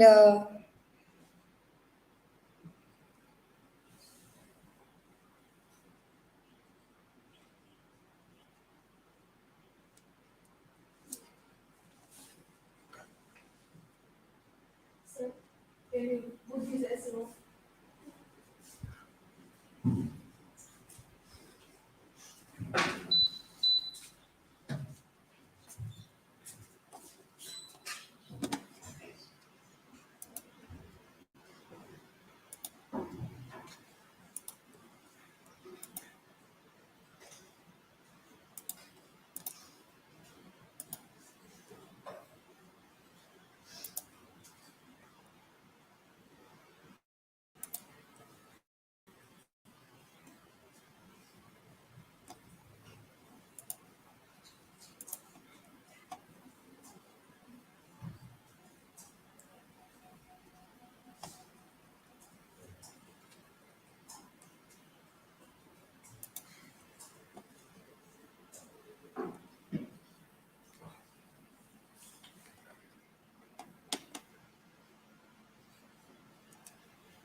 Hello everyone. At this last day of presentation, semester 3, I have selected the topic Hamlet through the lens of cultural studies in paper of cultural studies. These are my academic details. Introduction of the writer William Shakespeare. Shakespeare was born in 1564 in Stanford upon Avon in England, and he is really very celebrated for his four tragedies and one of his historical play Henry IV. Introduction of the play Hamlet. Hamlet is a renowned tragedy by Shakespeare, and it is a timeless masterpiece that delves into themes of power, revenge, madness, and moral ambiguity. The play is set in the royal court of Denmark and revolves around Prince Hamlet, where Hamlet is who is driven to madness by the revelation of his father's murder and his mother's hastily marriage to his uncle. Uh, Uncle King Claudius. Hamlet's internal turmoil and his pursuit of justice led to a series of dramatic and tragic events, making it one of Shakespeare's most celebrated and studied works. Hamlet explores complex characters and ethical dilemmas, offering profound insights into human nature and consequences of one's actions. Cultural studies. Cultural studies is an interdisciplinary field that focuses on the critical examination of culture, its elements, and its role in society. And it has drawn from various fields like including anthropology, sociology, literary studies, and media studies, history, and many more. Cultural studies seeks to understand how culture influences and influenced by society, politics, and power dynamics. Culture is about power. That Pramod K. Nair is saying, like, culture is somehow is building upon power, and power somehow builds culture. And Michel Warner phrases New Historicism motto as the text is historical and history is text, like textual. Like whatever is like gets preserved as history, it is like in textual form, or textual form is somehow a historical form of its own culture, like how history is preserved through the text. Hamlet through the lens of cultural studies. Two characters in Hamlet, like here Hamlet, and there are two characters are represented through the lens of cultural studies. The new historicist with dealing with questions of politics, power, indeed on all matters that deeply affect people's practical lives. In response to here new historicism is also working, like whoever has marginalized in the play, like there are two characters, Guildenstern and Rosencrantz are marginalized in play Hamlet. Like the play is all about tragedy and miseries of Hamlet, like how he was being tragified by his, circumstances. In response to Claudius' plan to send Hamlet to England, Rosencrantz delivers a speech. How many readers and viewers of the play would rank this passage among the best known lines of the play, with Hamlet's soliloquies? For instance, like when Claudius is calling Rosencrantz and Guildenstern for the meeting, then Rosencrantz delivers a speech which is having many good metaphors, and the language is also very profound. Then why readers do not remember it as much as like to be or not to be, that is a question, like soliloquies of Hamlet. These are more remembered throughout the play. And this is like one dialogue from Rosencrantz. As sir, the stocks of the king's coin countenance his rewards, his authorities, but such officers do the king best services in the end. He keeps them. No, this dialogue is by Hamlet. He keeps them like a nap in the corner of his jaw, first mouthed, to be last swallowed. Then he needs what you have gleaned. It is but squeezing you, and sponge you shall be dry again. Like Hamlet himself is telling to Rosencrantz and Guildenstern, like you should be used by the authorities, and you should come in the use, like. And in another dialogue, Hamlet is saying like why when he left Guildenstern and Rochester for Rosencrantz to be dead, and he left them. He is saying they must sweep my way and marshal me to knavery. And one another dialogue by Hamlet: why men they did make love to this employment. They are not near my consciousness. Their defeat does their own institution grow. This is dangerous when the baser nature comes between pass and fail, instant point of mighty opposites. So Hamlet is saying they are loving this employment of his uncle Claudius, and so they are coming between somewhere, like two mighty opposition, like authorities of Hamlet and his uncle on. And even their names are like this.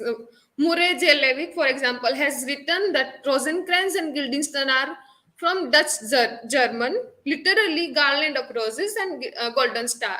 So some Dutch names are this Rosencrantz and Guildenstern are common names in Dutch history, and they have found together wherever they are. Like if there is someone named Guildenstern, there will be someone named Rochester also.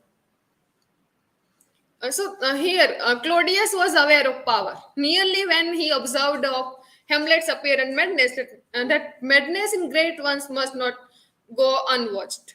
With equal truth, Rosencrantz and Guildenstern might have observed that power in great ones also must not go unwatched go. Like they have been lead to death because of Hamlet and by Hamlet, and they might have been observed the behavior of this authority and person in power.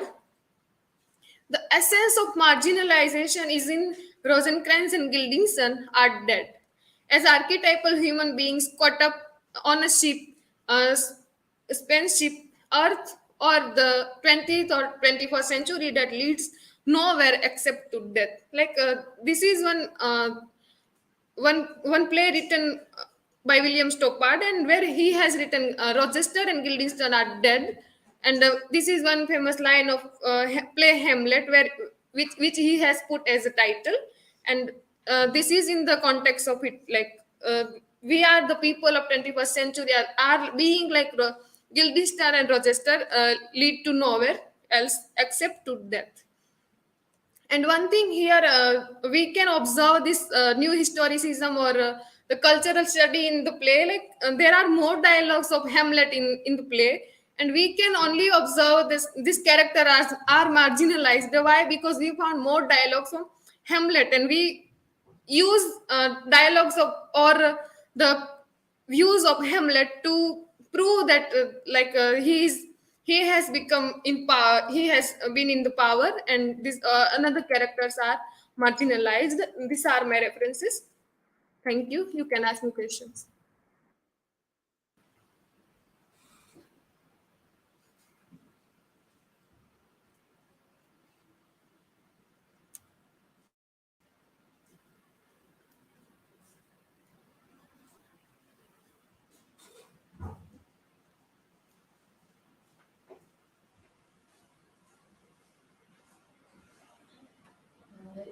Rinkal, how does cultural diversity influence our understanding and emotional connection to Hamlet according to cultural studies? Okay. According to cultural diversity, like there are so many groups and class of people who will be there in culture to prove something or to prove their identity. They will be having some equal emotions and equal kind of thoughts. But though when someone there is there in power, and everything is written, like history is textual and text is history, like something has written about them, and they are coming in only they are the about people like who is in authority. They will come in many ways in mind of people, like we are being victimized, we are having tragedies in our lives. So that is how it builds an emotional state in mind of people, common people. Like they will forget their misery and remember the miseries of the greater ones, which is actually not misery-some. So that is how.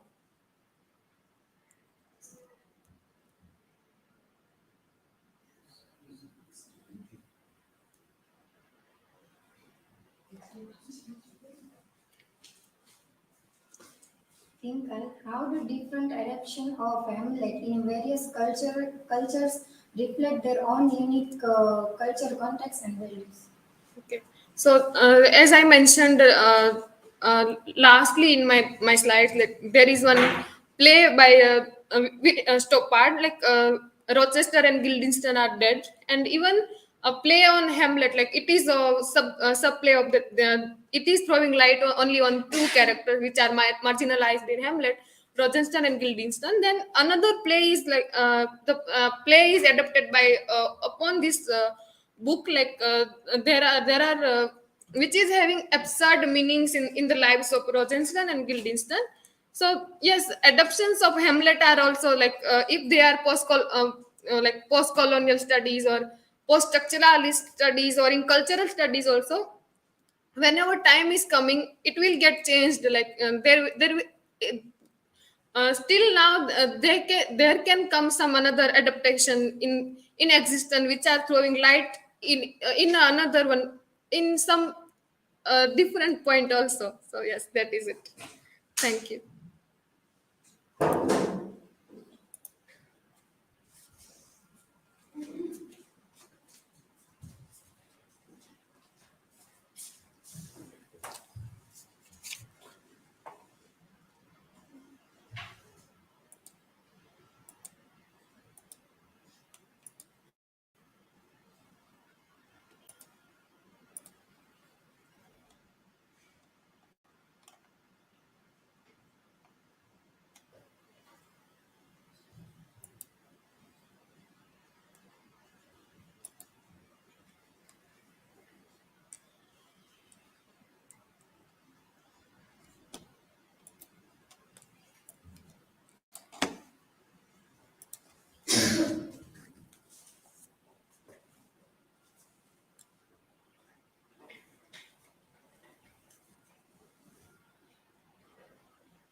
Suppose one day you post something on social media, you are waking up on the other day and you are finding that the post that you have posted on social media are becoming the reason of your cancellation, which goes beyond the ideas that which goes like idea against what people think. So, hello, I am Trushali Dodiya.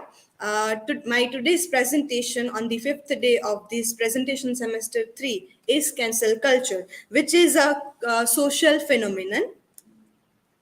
These are the points and introduction. Like let us just step back a little to the Scarlet Letter by Nathaniel Hawthorne. So in that book, Hester Prynne, a female who had an affair with the person and got pregnant when her husband was not there. So people of the town find out it and they make her to wear A, which stands for adulterer. So the cancellation could be seen in the Scarlet Letter as well. As Alejandro Betancourt addresses cancel culture as our new version of Scarlet Letter, as this Hester Prynne is being accused for getting pregnant in the absence of her husband, but it can be seen in the other way. That's why it is being termed as new version of Scarlet Letter by Alejandro. John Stuart Mill's On Liberty is about threats of human liberty posed by social confirmation, not by the government pressures and all that, which is noted by Alfabum and Lewis. Now, what is cancel culture and how it emerged? So, cancel culture can be seen in terms of popular culture, which Pramod Nair describes in his book Introduction to Cultural Studies. But both the terms are very different, but at the same time having a common things in it. Like popular culture is for the set of belief, values, and practices that are widely shared, and on the other hand, cancel culture is also about the set of beliefs and values that are preserved by a group of people or by the majority, and they are accusing other person for like behaving in unacceptable manner. As Merriam-Webster Dictionary notes, cancel culture is the practice or tendency of engaging in mass cancelling as a way of expressing disapproval and exerting social pressure. So it is about disapproval of someone's ideas. Cambridge Dictionary also notes it as a way of behaving in a society or a group especially in social media, in which it is common to completely reject and stop supporting someone because they have said or done something that offends you. So whatever offends you, you are like writing or you are reacting on that. There is no specific historical traces that can be made about this cancel culture, but according, there are some people who try to trace some of the historical aspects. According to Jaramano, the term's roots in black culture, civil rights protests in 1950s and 1960s under hashtag Black Lives Matters. Neil Rogers' 1981 song "Your Love Is Cancelled." So the cancellations also come in this song. 1991 film New Jack City, which is in which the hero is canceling his girlfriend. So that can be cancellation can be seen in that that as well. Clark sees its origin in black oral tradition to its misappropriation by social elites, how the blacks were like treated by social elites. Cancel culture must begin with an analysis of the power relationships by which it is defined. So if we see earlier times of power structures, the power were in a hand of an authoritative person, right? But in the cancel culture, the people, our citizens are having that power to cancel something. But though there are traces of this authoritative and religious political views behind all such things. Applebaum and Lewis tells it a new Puritan mob. At in the Scarlet Letter, the Puritan views were there about the cancellation of this Preeney, Hester Prynne. And in the cancel culture, there is a concept of mob and crowd. So it is not about individual. There is one saying that when there is a mob, there is no sense. So this can also be applied at a one part. John Drury argues that the discourse around crowds, collective, and people power have historically been problematic and negative, revealing the class biases and political ideologies of those commentator who describes them. So when the crowd or mob comes, it has always been problematic. If we are seeing in the history or in the present time, the mob mentality is always problematic and negative, because people are following one another, what other has to say. People are tracing each and everything in that, and which can be based on the religious as well as political ideologies as well. Now social media plays a pivotal role in cancel culture, which often driven by certain narrowness of views that limits the human nature to itself. Like Facebook, Twitter, Instagram gave rise to the cancel culture, use of hashtags, which gave a wide rise to this cancel culture. And the use of this social media became the point of emergence of this cancel culture in the early, like in the beginning of the 21st century, when all these platforms came. uh, while looking about this cancel culture and boycott, there is a thin line between it. So boycott is to refuse to buy a product or take part in an activity as a way of expression strongly disproved, expressing strongly disproved, whereas cancel culture is about the mass cancelling as a way of expressing disapproval and exerting social pressure. But in a way, both remains same, and both denies person or organization for their holding some kinds of beliefs. But the thing here should be looked is that cancel culture is being now too much, and it is being converted to boycott. We each and every time we boycott, hashtag boycott this person, hashtag boycott this film, hashtag boycott this movement. All the things we are seeing right now on the social media hashtags. Now let us see 4 examples I have taken of this cancel culture and why they are cancelled. So Amir Khan's movie Lal Singh Chadda was boycotted for his past statement about India, when he were talking about his wife, who were telling him that India is a not safe place to live. So now, as I told you in a beginning, that you are posting something, and after a years you are getting the response of that. And this is why, when we are doing live streaming or recording sessions, we are always cautious about what we are speaking. If we are speaking in a classroom, we have that kind of a liberal mentality. We talks about each and everything as this cancel culture idea to look. So there is always a kind of self censorship in it. So people are taking way back many years, the person had told about it, and they are keeping it and boycotting something. A Pathan film, boycott Pathan, is also like that. It is much about the attire of the female lead, which hurt the sentiments of Hindu religion. Now Calvin Hart, a Hollywood comedian, was like cancelled due to his past tweets as like Amir Khan, and because of derogatory language referring to gay people and made disparaging comments about sexuality. Gina Carano also was like cancelled after months of posting controversial message on social media mocking pronouns supporting trans people. So how these people, yes, it is so that their beliefs may become a kind of objection. They are going against the norm that cannot be acceptable at a point, but they are immediately cancelled or objected after years and years, though they have even apologized for it, though they have even confessed it as well.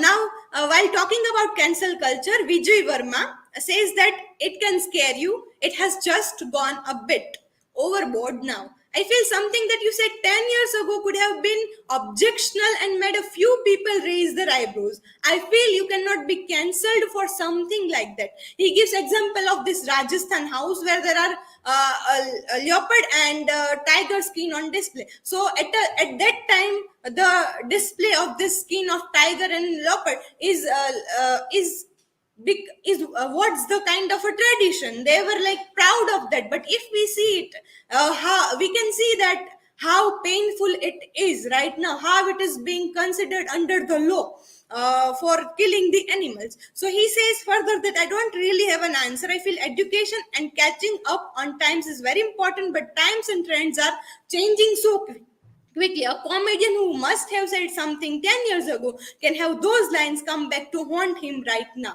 So whatever you have said in past, you have to take care of each and every post, each and everything that you have said in the past, and how it is being taken in the present time. It can be like about the changing norms of society as well, political views as well. It can be in any terms. Now let us see some of the pros and cons of cancel culture. I think there is a mistake here. Jean Lu in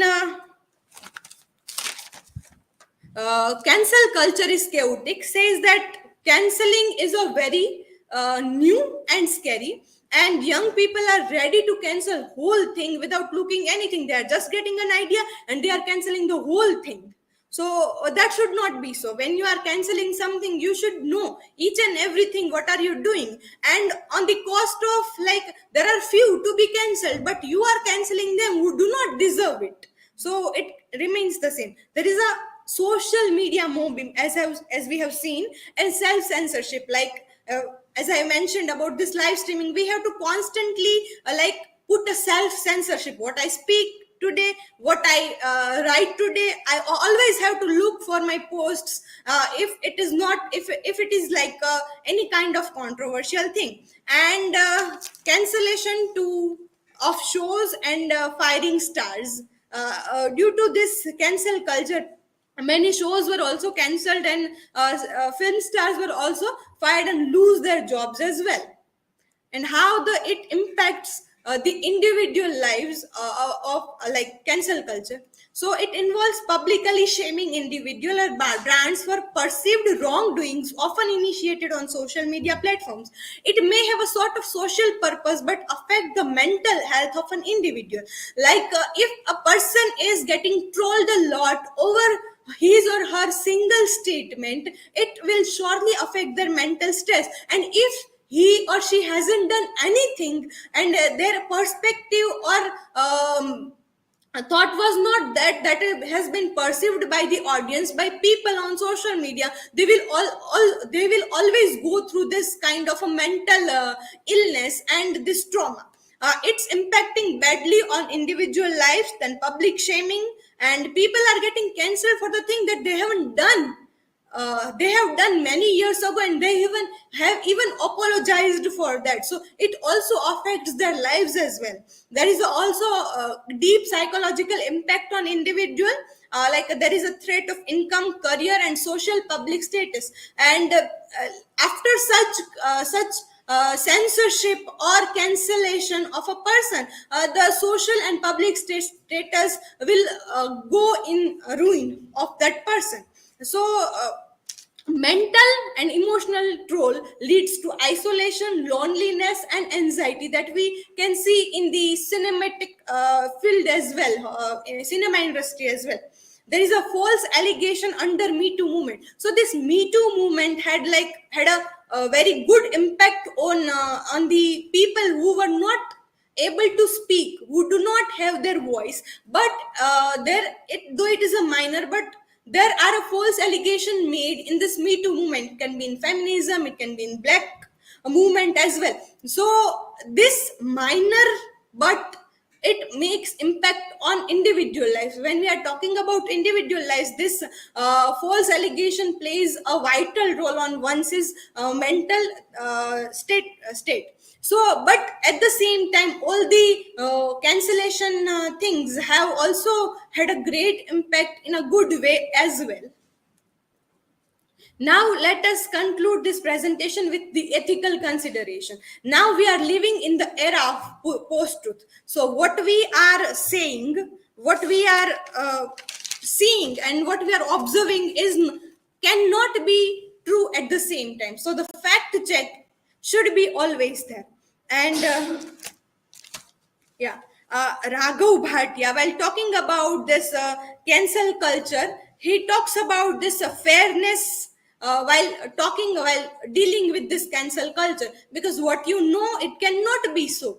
Then you have to do a lot of things while alleging a person.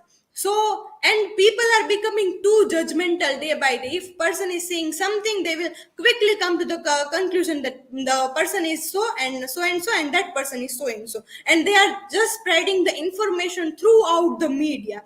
And as you know, that media is like a kind of a flow that reaches as quickly in a second. You just step and it will go throughout the world. So you do not need any other medium to spread all these false allegations, false things as well. So as living in a post-truth era, it is also essential to look for what is truth and what is a kind of a thing that have been misperceived by other person, and you are at the risk of getting cancelled. So as we all know, whenever we are posting something, we always need to be cautious about things. So when we have to think what we have written, will it impact our future?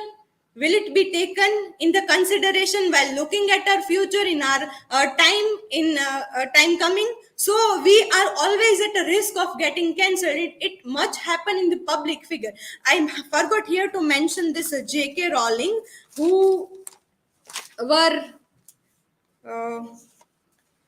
also been cancelled due to her judgment about this transgender people.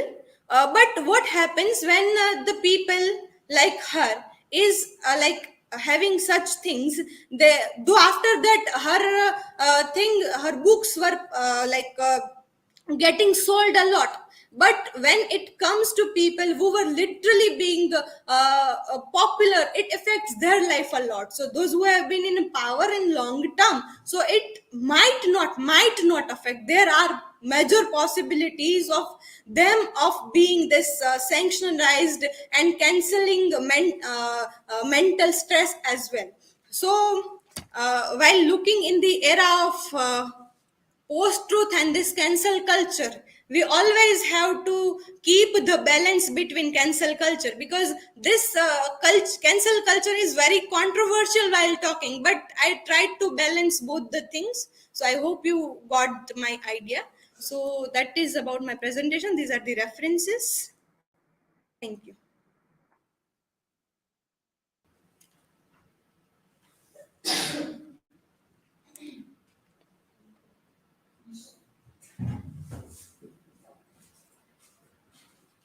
Trushali, how can we distinguish between responsibly holding individuals accountable for their actions and engaging in cancel culture? Okay. So Rinkal, you are trying to say that people who are responsible enough in the society, though they are engaging in cancel culture, why it happens? Like they are fair in their judgment. It happens many a times. People who are like holding responsibilities, they know each and everything. They be a part of this cancel culture because that is true. That time they have to like go against that person. Because if that person is not being cancelled, there might be harm in societal norms. But at the same time, when we are looking at other people who are being a part of cancel culture, majority of people are not having an idea. They are just cancelling a person on a single idea. It can be of religion, it can be of politics. So that can be a reason that why people like very mature people have holding some kind of responsibility, they are also being part of cancel culture. So at that time it is necessary, as I mentioned about this this TED talk about Raghu Bhatia. He also talked there that when there is a need to cancel culture, to cancel a person, it should be done, but at the cost of that other people who are not like can be included in that category, who haven't done that sort of extreme thing to be cancelled, they are also paying the like price of that. So this is my answer.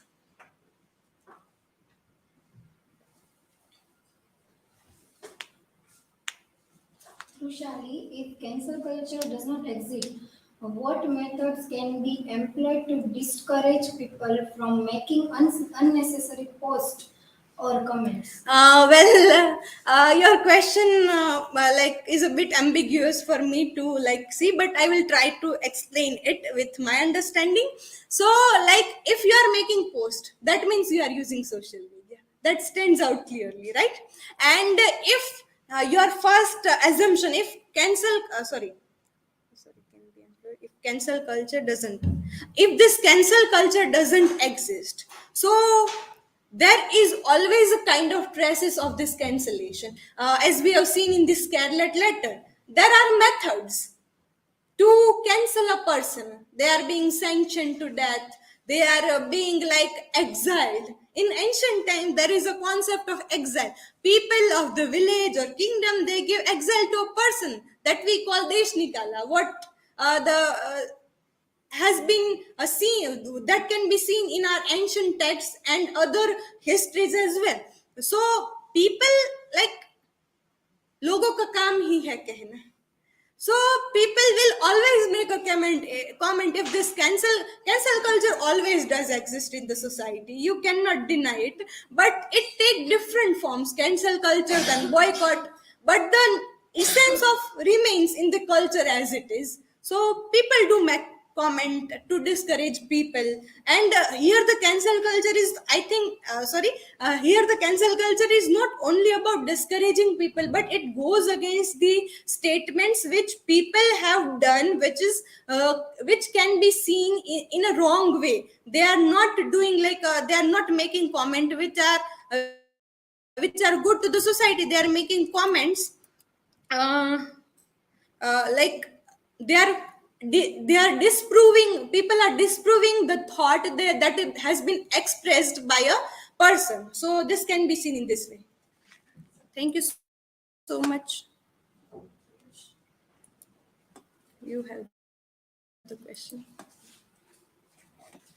Trushali, do you believe that this cancel culture is just passing trend, or is it likely to continue evolving and influencing society in the long term?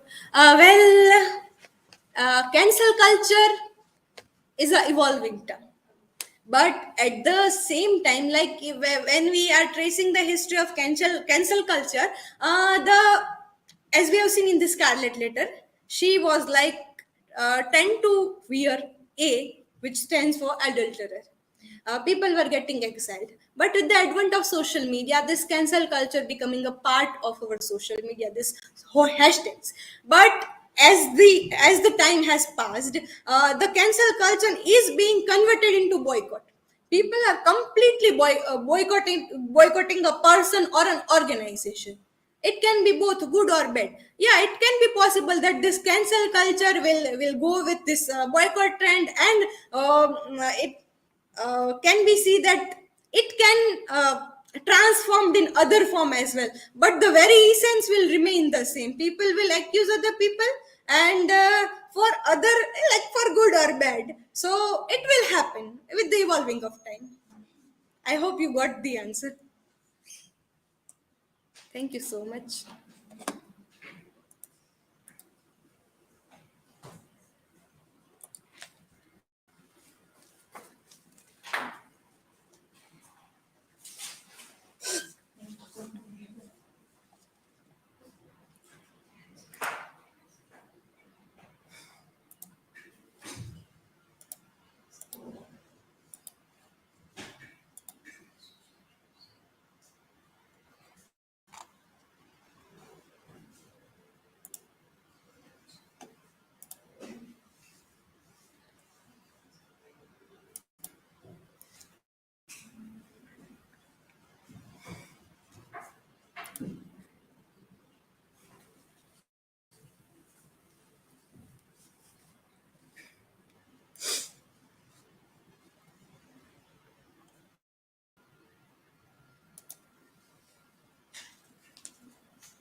So hello everyone, myself Upasana Goswami, and today I will deal with topic gender study in cultural study. These are my personal information. So first of all, introduction to gender study.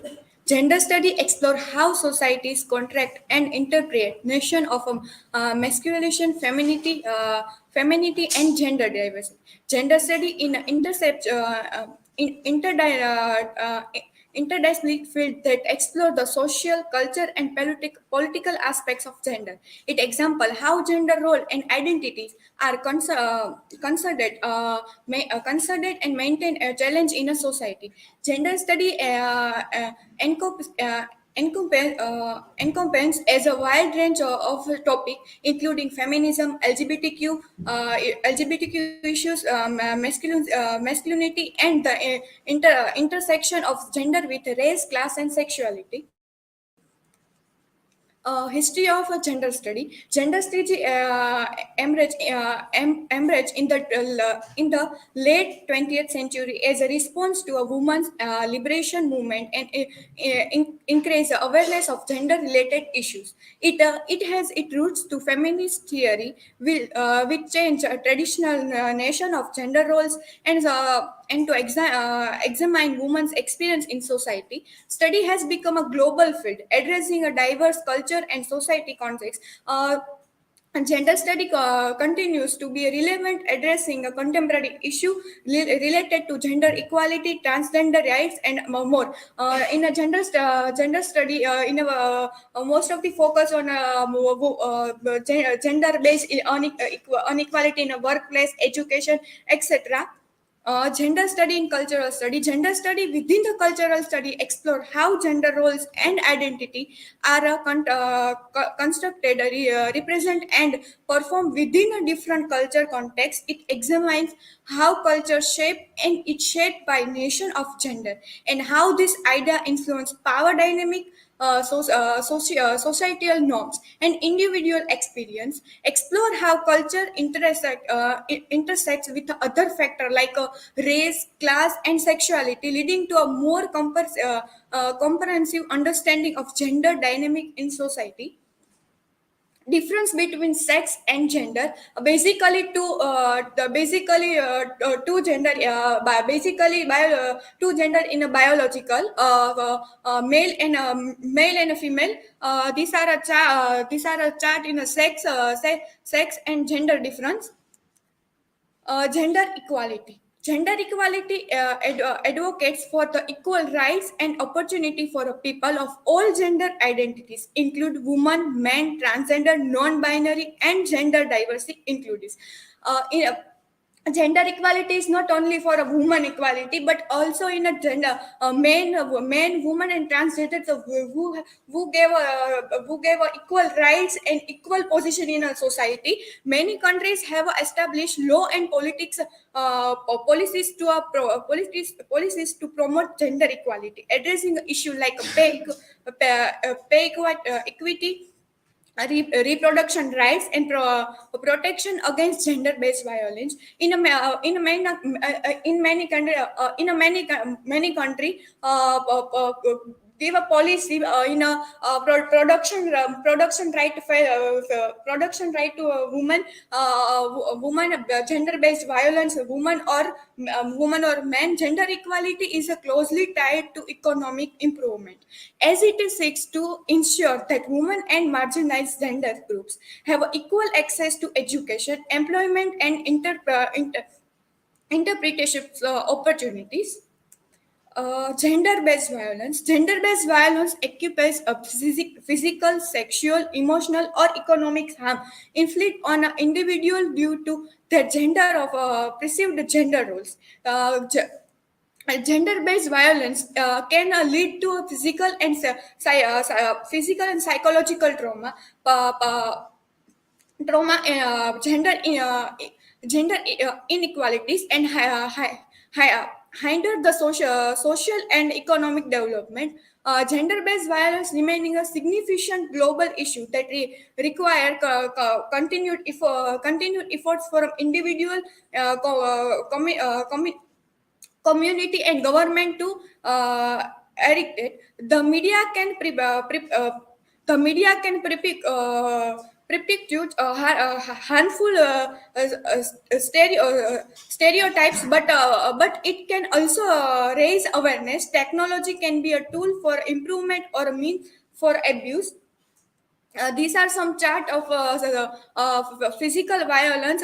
We can see the physical violence. The first chart is expressed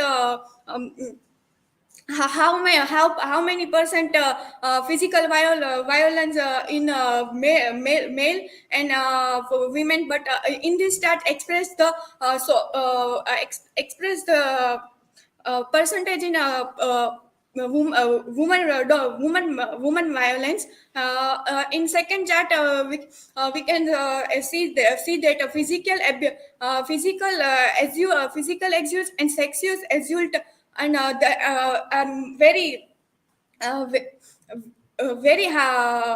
express violence in the society.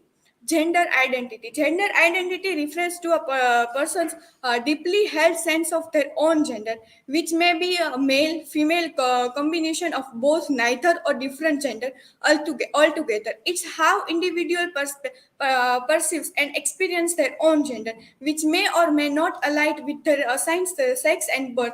These are the chart of the gender identity. What are stereotypes? A gender stereotypes is a widely held belief of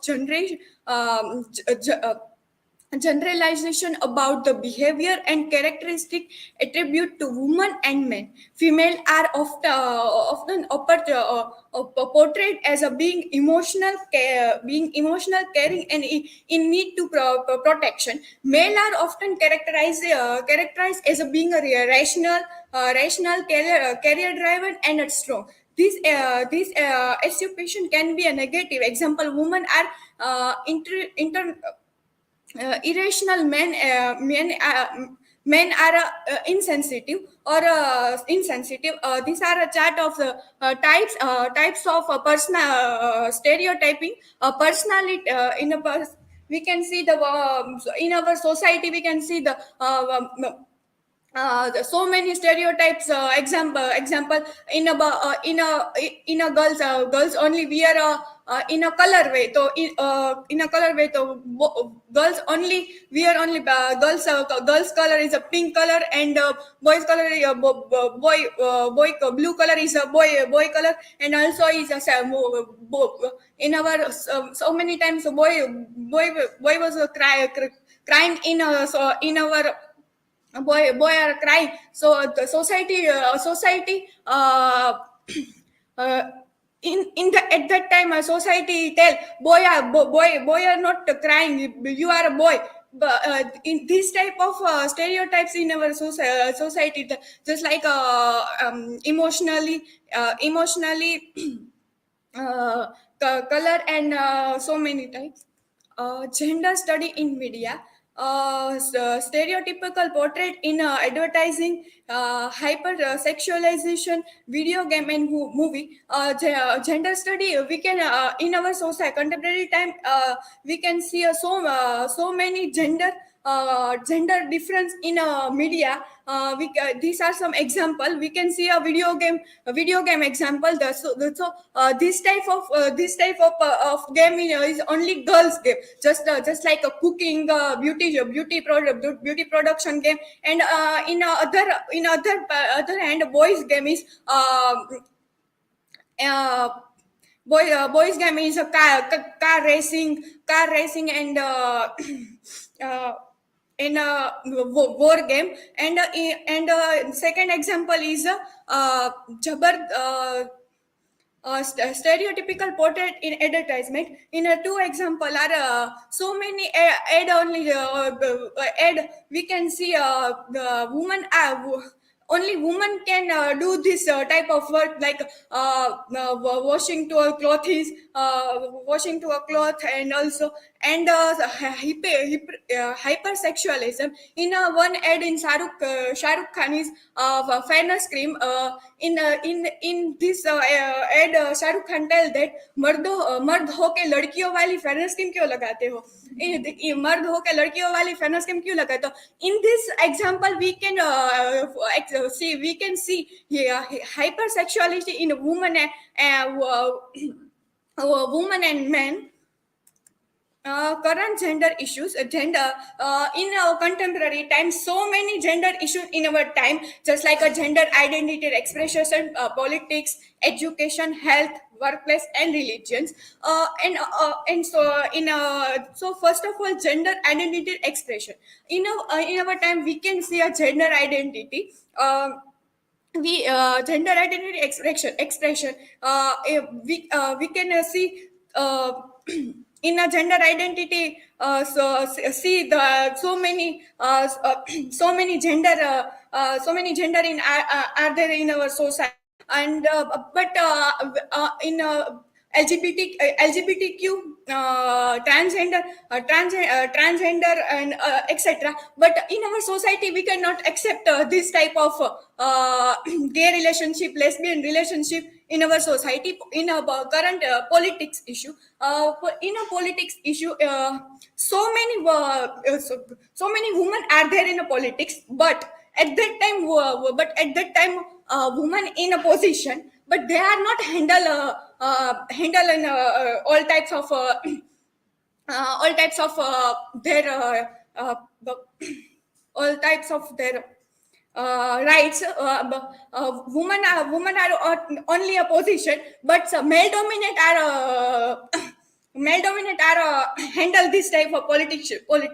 In education, women are educated in a contemporary time, but how many women in educated after a marriage, educated but after a marriage, how many women are doing a workplace and as a in so many stream and field. We can see the engineering field, gender issue, education issue we can see in engineering field, mechanical engineering field. Yeah.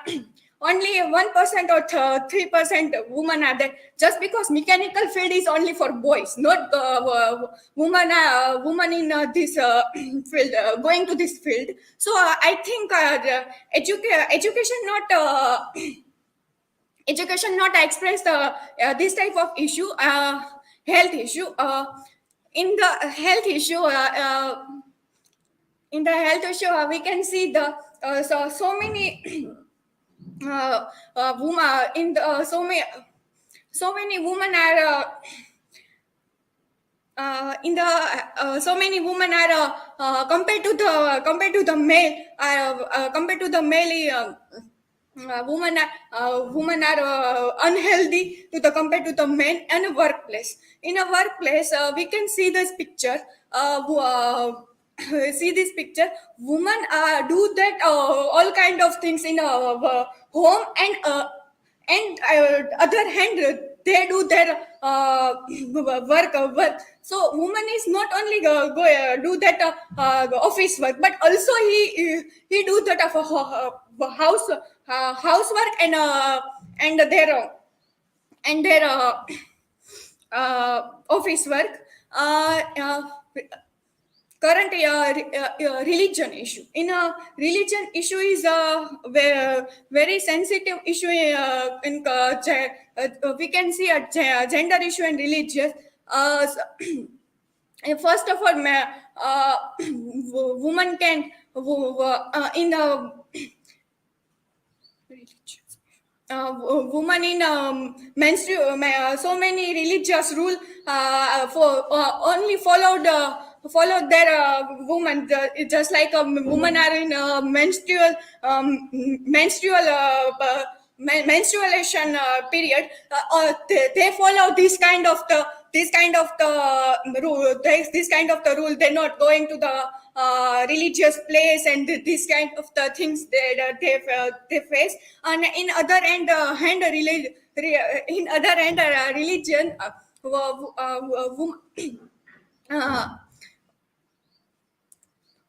In a conclusion, gender study within a cultural study have a significantly enrich our understanding of the complex way in which gender identity and a social norm interest. With culture practice, this interdisciplinary field has a shed light on the power dynamic, representation, and a lived experience of individual diversity, culture, and time period. It has a challenge traditional gender roles and stereotypes, contributing to broad discussion about social justice, equality, and identity. Gender study in a cultural study continues to be a vital and vital area of academic exploration, providing valuable insight into the dynamic relationship between cultural gender in a ever-changing world. So these are my reference, and now I am open for the question.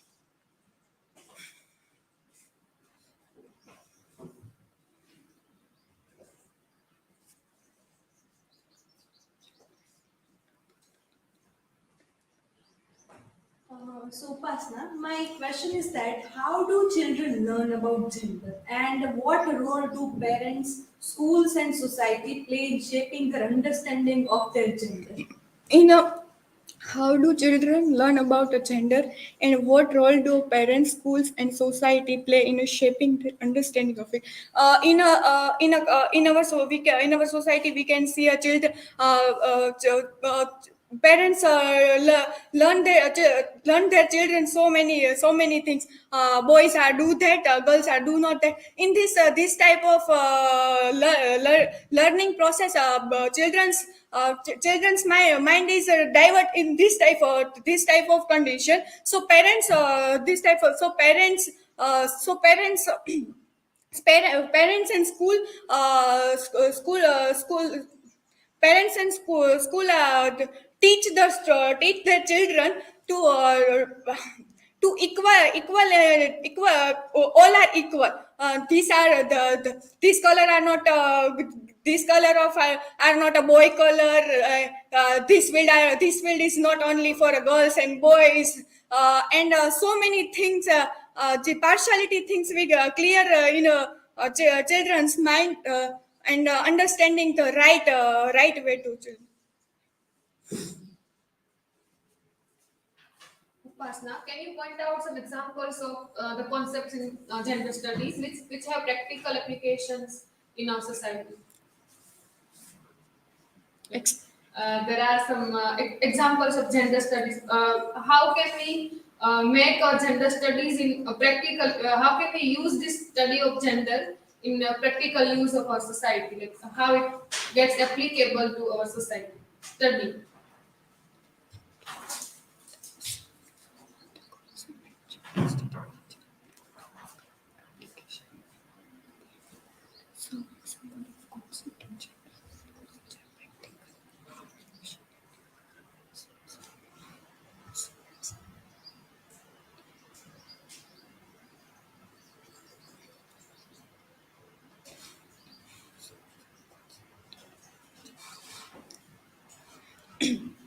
In some of examples like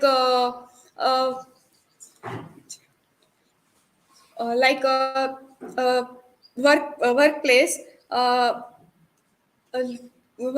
we can see an example of a workplace, just like so many so many university, so many university higher position, we can see gender based inequality to male and female. We can see there are very few women in a higher position in university. So this example in the society. Thank you.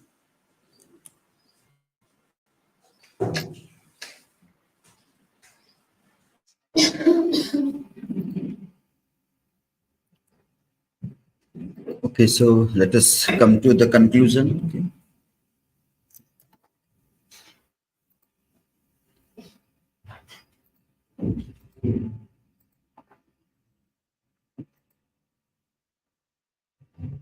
Okay. Okay. So good presentations are made today. Yeah, it was good. Many of you came up with very good concepts also.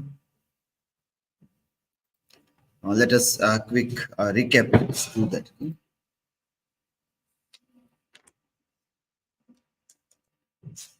So good points like fashion and CS. Insia talked about this. This was a good topic, which we discussed earlier also, that which book can be referred to go deep into this idea, or why people study fashion in cultural studies. One thing that we have seen, that there is some amount of this power dynamics, who are in power and how they play a very vital role in giving meanings to whatever we do. That connection is there. So Michel Foucault, knowledge and power, is at the center of doing cultural studies. Mansi presented on Frankenstein. You need to see that your slides were not very clear, properly visible here. Lots of distortion was there, so that you need to check. Nirali on meta-narrative, that also was a good topic. Meta-narrative, this Jean-Francois Lyotard had given this idea, so that also was well presented. Payal also presented on various aspects of cultural studies. Pooja's on identity was also good presentation. Rajeshvariba on intermediary. There was this point which everybody should keep in mind, or most of you are doing also, but never to be missed out, that when you talk about any concept, Bourdieu is the pioneer, in which year, in which book that is given. That should always be in the introductory slide, and then you can continue with that idea. His main concern of Pierre Bourdieu in talking about intermediary was this, that there is one intended meaning, that this is what they want to convey, and then various interpretations through which the analysis of that is possible. So what is one intended meaning? That becomes the a kind of a thesis that is presented. As a cultural critic, we try to read what other possibilities are there. to do the interpretations of those things. That is antithesis that is made, and then some synthesis is sought in that idea. So if that is understood, then it becomes very interesting to read that what is intended meaning and what are the other possible interpretations that one can do which conflicts with the main meaning. Riddhi also was a good topic on risk society. You can connect this nowadays, like the things which are going on in and around our society is about. Just let me share this this news which are quite widespread nowadays. This lots of heart attacks, young people dying because of heart attacks. This concern. This also was the headline in yesterday's newspaper, wherein in this way, like from the age 13 to 62, the range of the people who are dying. So this was last 24 hours in Gujarat. The people died because of heart attack, and it's quite shocking. So many people have started reading or doubting the concern of whether this is the after effect of corona or corona vaccine. Though there are no research which can prove that this is because of that, but there is that. So if that happens, then corona came as a problem, vaccine came as a solution, and then now we are seeing another problem might be emerging from that. That is where we are in a trap of a risk society is Ulrich Beck's that idea that how one can get free from this. So these contemporary examples might be brought in the discussion of this. Rinkal also presented well on Hamlet, but this point you need to bring in, which is very, very important, which in the last slide you did not explore. That is about what is the contemporary dynamics of those things. So why do we read today Rosencrantz and Guildenstern? Why Tom Stoppard read? Tom Stoppard concern was more of an existential concern, absurd play, and it's it. But our concern in cultural studies is not about existentialism or spirituality. Here it is more practical life, where people are turned into pawns. Humans are turned into pawns, and there is this mighty fight going on among the power structures. So the examples that are given in the book is about corporate downsizing, and because of that, the situation of joblessness which people face, joblessness. So there is development without jobs. There is like GDP is growing, but people are not getting jobs. People's salaries are not in, or they are converted into contractual jobs. Some jobs just few years before were full-time regular jobs in governments and in private firms. Suddenly we see that they are turned into contractual jobs. So there is lots of conflict that is ongoing nowadays also regarding contractual jobs. So that is where how the power dynamics, that if we can read, then cultural studies of Hamlet is meaningful. Otherwise not. The word contemporary is very important, as we have several times told that in our classroom discussions. Trushali also was a good presentation on cancel culture, and good questions were also asked to this. And I will share a link. There was one concern that you referred to one of the songs. But that song was way back, 1980s. So that has no connection with this cancel culture. The word is there. Your love is cancelled, but it is not concerned about this.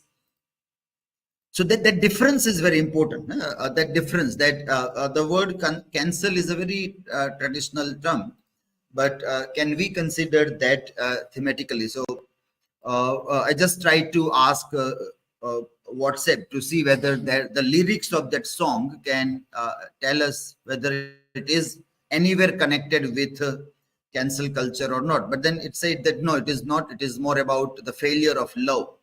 is the theme of this song connected with contemporary social media trend of cancel culture. And it says that no, it does not appear to be directly connected to the this idea of cancel culture.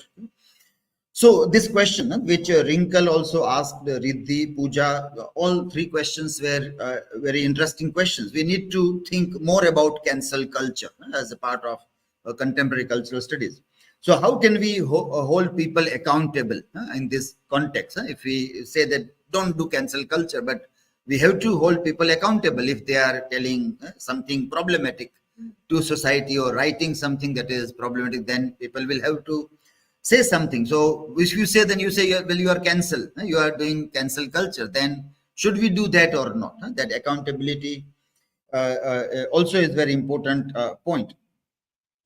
Or Pooja said about passing trend or not. So it was a good point that you started with Hester Prynne's example. There is an article which you cited that that and this. So that article is quite interestingly looking at this idea of past and present.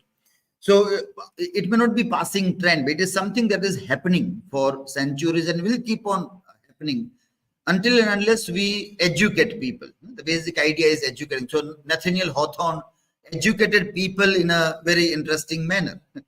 And so changes might come that people won't do that, but people still won't stop doing that. Everybody will not get aware about what Nathaniel Hawthorne has to say, why he has to fight with his family burden, his parental burden against all those things, and I have to tell a story against something that was committed heretic, unknowingly perhaps, by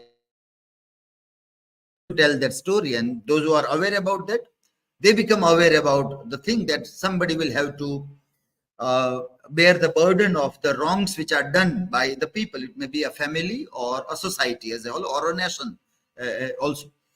So that point, and this also, this is also a question that how can people be discouraged to make unnecessary posts? So it is not about not allowing people to speak. So the very idea that let us discourage people from posting this or that. People should post whatever they want to. Education can be given, but you can't stop them by insulting them. That is the very basic attack on the freedom of speech of the people. So I tried to ask ChatGPT to tell that how to differentiate between cancel culture and holding people accountable. And it gave a very interesting answer. That there are several points which we can keep in mind: intent and scope, response to behavior, due process, impact and proportionality, and educational versus punitive approach. And in all these points, it tells that what cancel culture will do and what holding people accountable will do. And when we read, we find interesting that cancel culture will be very aggressive on attacking people. And holding people accountable, that approach or that attitude will lead to making people learn something and then change behavior rather than attacking people. So this is the cancel culture is more aggressive. Holding people accountable is more milder, and it tries to educate, not punish people. Cancel culture wants to punish people. It is very punitive, and holding people accountable is educational. Its purpose is to educate people. So these are very interesting observations. As we see many times, there was this video.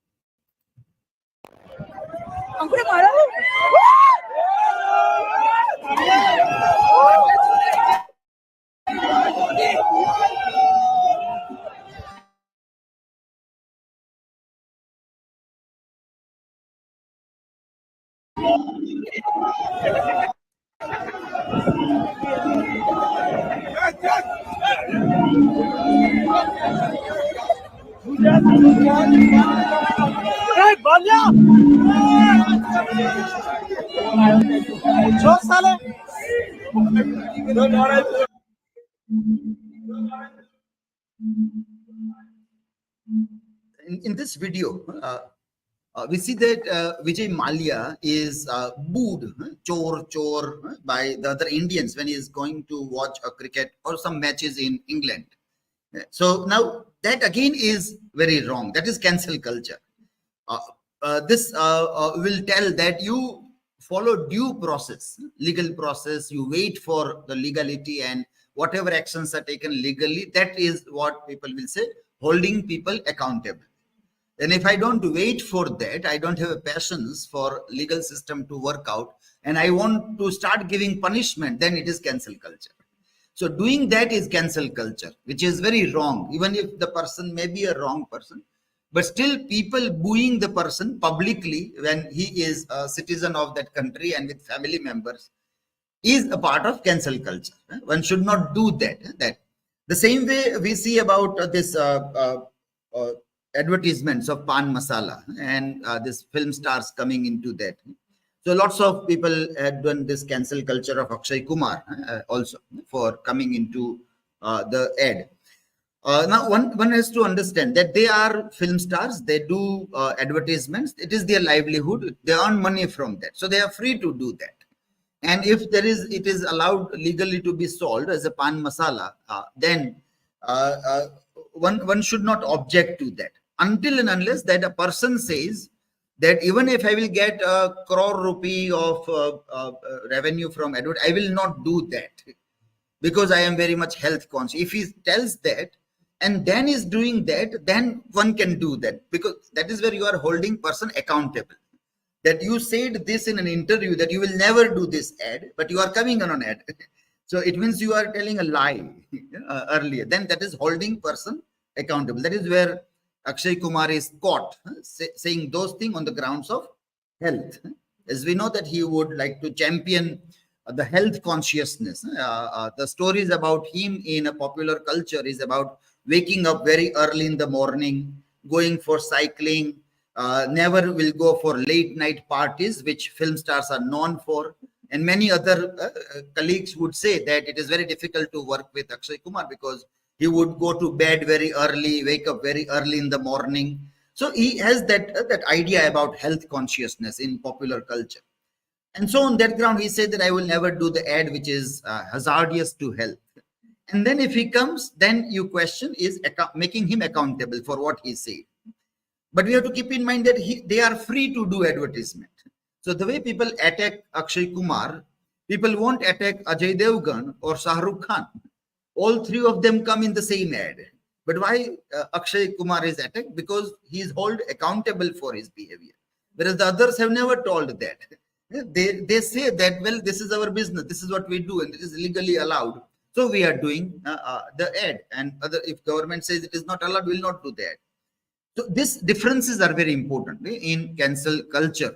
Idea that how we see or make people accountable in different ways also. I will share this in the WhatsApp, so you can go through many interesting points which we got in this aspect also. Okay. Yes.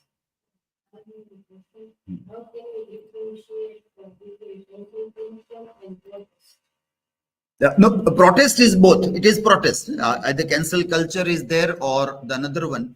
It is protest. There is no doubt about it. So you are protesting against something there. So it is a social media driven protest. The other traditional protests were coming on the road and doing, like Hester Prynne's case, it was physical. So there is a system of panchayat. And then people do the thing. So that, and now everybody is sarpanch. In social media, everybody holds the position of sarpanch, that I am here to give a judgment. You are wrong or this is that. So it all is a form of protest. Cancel culture also is a form, but it is driven by social media where everybody has a power to judge other people. So we all are judges now. We judge other people constantly. The judgment goes on. So it becomes important that are we holding people accountable or we are doing cancel culture? The differences are very important to be taken care of. Okay, so with this, last one, Upasana also made a good point on this gender dynamics. So with this, we end our discussion. This was your last day today, and you are now free from the burden of the presentations things there. Okay? And now the last one will be at the end of semester 4, your last things. We hope that you will improve on whatever things are suggested to you in this, on that everybody will work and make the best quality presentations in last semester. We end our session here.